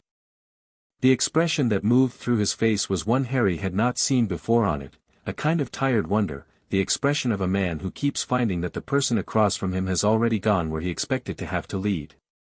"Hermione found the reference in a third-year divination text 3 days ago," Harry said. "She brought it to me. It wasn't hard to work out the context." He looked at Dumbledore. "I'll want to hear it in full. When you're ready. Not today, today is enough." He moved toward the door. "But soon." He went to the door and paused. "You can stay," Harry said. "At Hogwarts. That wasn't a courtesy in the board meeting. I meant it. You know things this school needs and I won't throw that away." He turned to look at Dumbledore one more time. "But I need you to be here as yourself, not as the architect of anything. Not managing the board, not cultivating your network, not positioning pieces. Just here. Teaching. Thinking. Helping when asked." He paused. "Do you know how to do that?" Dumbledore looked at him for a moment. His expression had something in it that was not quite peace but was pointing in its direction, the expression of a man who has been offered an exit from a role that had become a cage so gradually he'd stopped noticing the bars. "I believe," he said, "that it might be the most difficult thing I have ever attempted." "Probably," Harry agreed. "Let me know how it goes." He left. The corridor outside was afternoon-lit, the November light coming through the tall windows at the end of the hall in long pale columns. 2 suits of armor stood their post. The castle was quiet in the particular way it was quiet on weekday afternoons, the hum of classes in session, the distant sound of a Quidditch practice, the specific acoustic quality of 300 people being in the same building and most of them being occupied. Harry walked down 2 floors and found Ron and Hermione in the library, the actual library, the upstairs one. They had a table with books on both sides and a gap in the middle, and they looked up when Harry walked in with the aligned attention of people who have been waiting. He sat down in the gap. "Well?" Hermione said. "Board review is done. McGonagall is headmistress. Officially." He watched her face do the thing it did when she was pleased about something and making sure it registered correctly. "Dumbledore's not headmaster, but he's staying." "And?" Ron said, because he could tell there was an and. Harry looked at the table for a moment. Then he told them. Both things, the Horcrux, the fragment, the mathematics that pointed toward one conclusion, and the thing Harry had said to Dumbledore about not accepting the premise. He told it clearly and without softening it, because they deserved the clear version, and he was done with people deciding what other people needed to know. When he finished, the library was quiet. Ron set down his quill. He didn't say anything for a moment, not processing in the verbal, circular way but in the Weasley way, sitting with something until the shape of it became clear. Hermione had gone very still, which was her equivalent of the same thing. "You said you're not going to die for it," Ron said. "Yes," Harry said. "And you meant it?" "Yes." Ron nodded. Not the small deliberate nod of the Malfoys, something bigger and more total. The nod of a person who has decided something and has put all of themselves behind the decision. "Then we'll figure it out," he said. As though it were a problem they'd been set for homework. As though the certainty were simply a given, a premise to work from rather than a hope to reach for. Hermione opened her notebook. "There are 6 texts in the restricted section on soul magic," she said, "already moving, already in the motion of a mind that has absorbed the information and begun the work. And the Founder's Library will have materials predating the current classification system. If anyone has written about separating a fragment from a living host without destroying the host, it will be in there." She looked at Harry. "Give me a week." "Take what you need," Harry said. They worked until dinner. Not on the Horcrux, that would take longer than an evening, longer than a week, longer than a school year, and Harry understood that and was at peace with it in the way you're at peace with a long road when you've decided you're going to walk it. They worked on ordinary things, Hermione's transfiguration essay, Ron's charms homework that he'd been avoiding, a set of potions notes Harry wanted to review before Monday because Snape's supplementary text had opened up questions about the properties of certain base ingredients that he wanted to address properly rather than leaving them vague. Ordinary, useful, human work. The castle humming around them.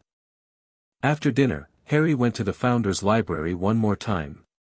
They were all awake when he came in, all 4 of them in the portrait, which wasn't always the case, and there was something in their collective attention that told him they'd known he was coming, or had been waiting, or both. He sat in his chair. "The review is done," he said. "McGonagall is headmistress. Dumbledore is staying." "We know," Hufflepuff said. "The castle tells us things." "There's a fragment of Voldemort in my scar," Harry said. "A Horcrux. I told Dumbledore I'm not going to die for it. I told him I'm going to find another way." A silence. Not the silence of people digesting unexpected information, but the silence of people who know something and are considering how to say it. "We know," Ravenclaw said. Harry looked at her. "You knew." "We suspected," she said. "Since the night of your sorting, when the hat declared you and the castle woke and we could feel the dissonance in you, the convergent bloodline on one side and something cold and wrong on the other." Her voice was precise and careful and carried no apology. "We did not tell you immediately because we wanted to be certain, and because some things need to be found rather than handed to you. And now?" Harry said. "Now you know," Ravenclaw said. "And we can work on it properly." "You know a way," Harry said. It wasn't a question. Ravenclaw glanced at the others.